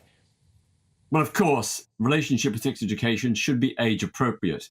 And the purpose of this education is to try and combat the unacceptably high levels of teenage pregnancies, abortions and HIV, and to safeguard kids against sexual abuse. You know, kids need to know the age of consent is 16, sex below that age is unlawful, but if they're going to have sex, they shouldn't, but if they do it safely and carefully with respect to themselves and their partners. Now, this whole issue is always driven by a desire for the welfare and well-being of young kids. We know that in schools and countries that don't do this kind of education, they have much higher levels of teenage pregnancies and abortions, and we don't want that on our kids. OK, Peter, I'll come back to that. I want to bring Debbie back in now. Just from what Peter said there, he said it seems to be always driven for the welfare of the children. But that appears to be the opposite of what a lot of parents are saying, which is, actually, I don't want my child to be exposed to quite graphic sexualised content by a man dressed as a woman at school. And I just wonder, could it damage children's welfare? Well, yes, it could. What amazes me is that schools are bringing in external people who are not trained teachers, who are not trained educators, to be teaching children something quite profound about sex education. Whenever, as a teacher, you bring a visitor into school, you have to be very careful about what that person is going to teach the children. Sex education is something which should be taught by teachers, not by people brought in. And picking up Peter's other point about getting children engaged in reading, that is a completely separate issue. Why aren't we bringing in police officers into school, engineers, carpenters, firefighters? Those sort of people can come in and act as role models to children. Far better role models than an adult entertainer, I'd suggest. Peter, I've got to be honest with you, I do question the motives of a fully grown man wanting to dress up as a woman and go into a school, sometimes primary schools, and do a quite sexualised show. I don't think that's normal, Peter. Well, can I assure you that these drag storytellers do not normally talk about sex at all. They simply encourage young people to pick up books and read, and they read stories with them and encourage them to carry on reading. There's no sex whatsoever. This particular case is exceptional and unusual. And we don't know the full details. We don't know exactly what was said or precisely what was involved. But what we do probably suspect is that the young people may have asked questions, and I suspect that's what's happened. And then the drag performer felt obliged to answer their questions, being honest and upfront. I mean, if the person had said, "I'm refusing to answer," that would have been also very wrong. So I think we don't know the full details. That's the point. Do you just seriously though, Peter, genuinely, do you not think that there might actually be a massive safeguarding issue here? I mean, just looking at it on paper, right? If, you know, given the health and safety that goes around at schools at the minute, you're planning a school trip, I'm sorry, but, you know, if someone just floated to you the idea of, you know, Gary's going to turn up in a dress here with a load of slap on and sit down with primary school-aged children, potentially, or 10 and 11-year-olds, and potentially talk about certain sex acts that I'm not sure I can mention at this time, so I won't. You shouldn't really let that happen, Peter, surely. Well, this was at a secondary school. There were 11. And I believe that most of the pupils were aged 16, 17 and 18. So they were not young kids. This is year 7. As I said, I suspect that the young people asked questions. They were curious. They wanted to know about certain things. Okay. But I agree, we shouldn't be sexualising kids. We shouldn't be teaching things that are inappropriate. And in this particular case, which I think is exceptional, maybe the boundaries were overstepped. But I would say this: everybody who goes into a school, including me, has to be checked. We get a criminal record check. We get other checks done very thorough. We have to sign a declaration of the rules of engagement within the school, and what we say is monitored by the teachers, and anything that goes wrong can be stopped. But I've never once had a complaint by a pupil, a parent, or a teacher. OK, Debbie, I'll bring you into this now. I just wonder, you know, is this a desire maybe to, I don't know, appease certain elements of the woke brigade, and they've decided to do it? I mean, look, you are a teacher. I mean, is this a good learning device? Maybe I'm sitting here now being incredibly bigoted and outdated and thinking, you know, just because I wasn't taught by a drag queen doesn't mean that other kids can't be taught by a drag queen, Debbie. Well, it's just completely inappropriate. I don't know who came up with the idea. It's madness.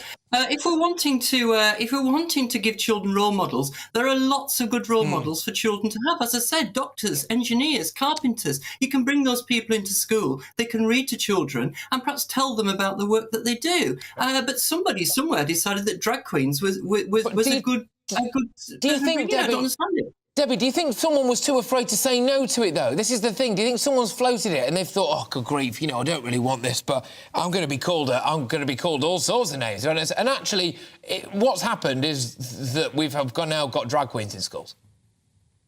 Yeah, well, people want to feel as if they're a good person. And at some point, it's been decided that bringing drag queens into schools is something that good people do. So that when others stand against that, they fear the consequences and the reaction.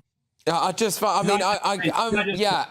Peter, go on. Can I just say that from the research that I've seen, when schools bring in external speakers on specialist subjects, they tend to have a much higher engagement from pupils. Peter, I get that, but I had a woman who climbed Mount Everest come into my school, right? That was fascinating. That was gripping. I think we had an ex-footballer.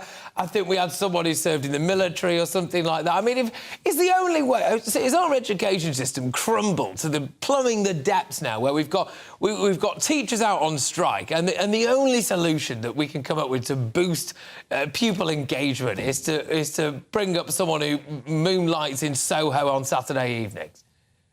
Well, look, Patrick, what works? That's all. What I care about is what works, and providing children are protected. We should try anything. Providing children are not harmed or their welfare is not damaged, we should try anything. And as I said, most of these talks have nothing. There's no sexual content at all. This is an exceptional, unusual example. I wouldn't support it, but I do think that generally drag queen storytelling is a very effective way to encourage kids to read. Debbie, final one to you. I just want to focus a bit more on some of the content that's been delivered here, apparently, and things about certain, like how skin grafts can be used to enhance certain parts of the body, etc. Look, should just even the subject matter, forget who's teaching it, should that kind of subject matter be being taught to kids, do you think? Not necessary to general classes of children. Children need to be taught maths, English, science. That's what children should be taught. Children who are asking specific questions, then experts can answer those questions, but not in a whole class setting. It's a very risky environment to start getting involved in topics like that. All right, look, both of you, thank you very much. I must say, it was a cracking discussion, actually, and a bizarre one to have, but I enjoyed it. Thank you very much. That is transgender teacher and journalist Debbie Hayton, and LGBTQ+ activist and director of the Peter Tatchell Foundation, Peter Tatchell. I would just like to point out, I think people may have thought that I was weeping during that interview. I've not actually, for want of a better phrase, been brought to tears by a drag queen. I simply have something in my eye, and that's the excuse I'm sticking to.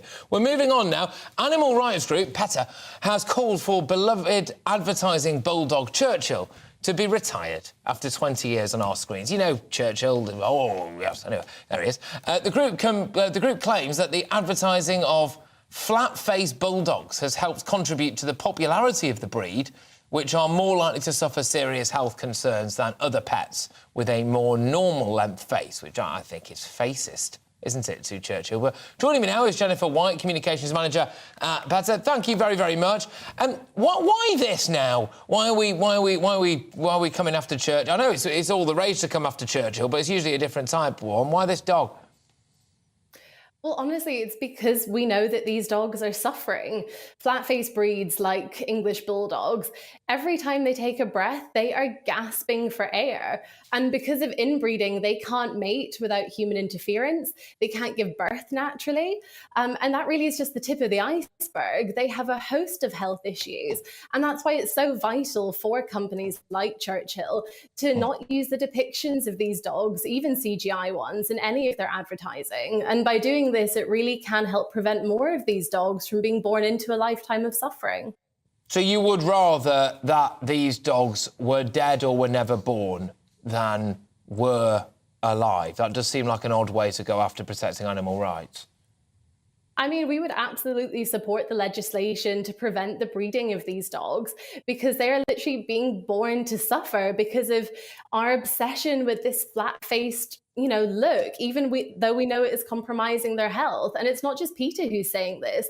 The British Veterinary Association strongly recommends that dogs that have been bred with these exaggerated features are not allowed to breed. And other countries in Europe we've seen have restricted the breeding of these dogs too.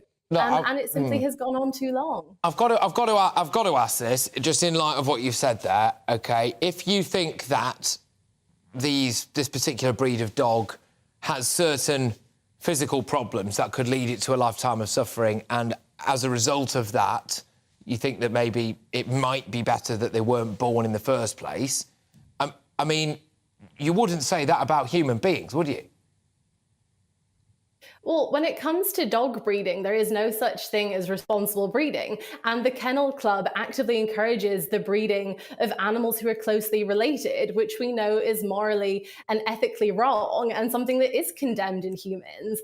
And that's why when we see the likes of Crofts and the Kennel Club promoting animals with these exaggerated features, we have to speak out. And a great way of doing that is asking companies like Churchill to remove depictions of these dogs, which we know influence the public into choosing, which animal they want to bring into their home.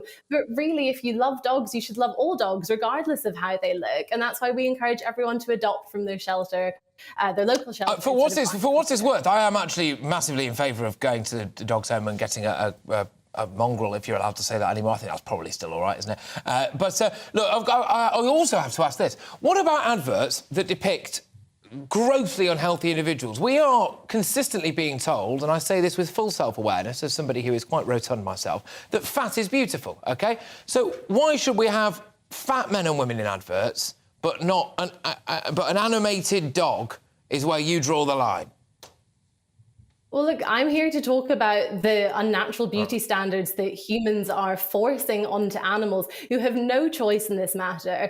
Dogs just want to be dogs. They want to run around the park, play fetch, catch a ball. But because of decades of inbreeding, flat-faced dogs can't even do the most basic things that give them the smallest amount of enjoyment in life. And that's why vets up and down the country are actually performing operations on these dogs to try and open up their airways.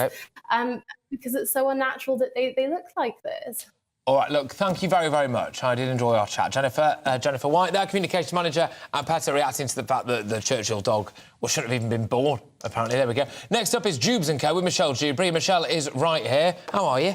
I'm all right, thank you. I did notice, though, when you was using the F word and stuff like that and describing yourself, I noticed you breathing in a little bit. I always breathe in. I did, I noticed that. Yeah. And I do think you were definitely crying at the drag. I can't stop. I've actually got quite a bad issue with my eye that appears to be leaking, but there we go, anyway. Men are allowed to cry. Men are allowed to cry. This is a modern-day society, that's what men, if you're allowed to say men these days anyway, I don't know.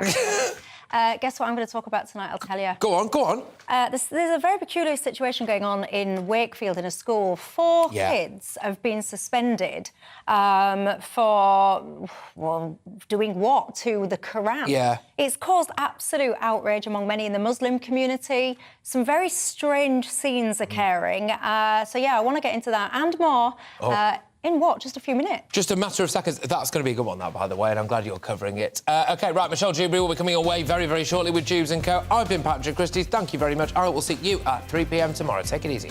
It's all about family, being in people's living rooms, all the interaction and getting to know who our viewers and listeners are. When I was young, my dad used to say, nah, stop arguing.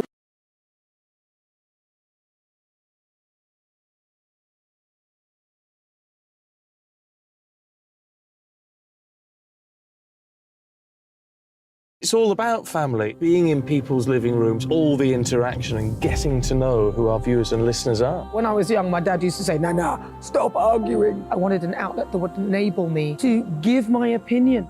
People are going through a really hard time right now, and I know that you don't feel like you're being listened to by the establishment. I came to GB News because it's the people's channel, and I want the audience to have their say on the events of the day. We're dynamic. We do something different. Democracy shows that the wisdom of the nation is in its people. I get to travel to find out what the story is from a personal perspective. The British people aren't fools. We know when we're not being told the full story. We've got to work out how Britain moves forward from this. It's the best country in the world. The establishment had their chance. Now we're here to represent your views. Britain's watching. Britain's watching. Britain's watching. We're proud to be GB News. The People's Channel. Britain's news channel. Monday to Thursday, 9 p.m. till 11 p.m. Join me, Dan Wootton. I'll bring you the sharpest takes and hottest debates. Do you not believe in prison? I don't believe in prisons. I'm completely stunned. I guarantee you there'll be no spin, no bias, no censorship. I actually was personally quite offended by it. And no reason to go to bed. So I guess they've always been quite woke. That's Dan Wootton tonight on TV, radio and online. Monday to Thursday from 9 p.m. till 11 p.m. on GB News. The People's Channel. Britain's news channel. Hello, I'm Michelle Dewberry, and you can join me every weekday 6 till 7 on Jubes and Kerr. You're an inspiration to us all. Clip that bit up. Well, you are. That's my ringtone. My political ambitions those days are gone, I can tell you. She's only teasing. Go on. He's probably going to want to lay down now. I'll give him 2 minutes to have one.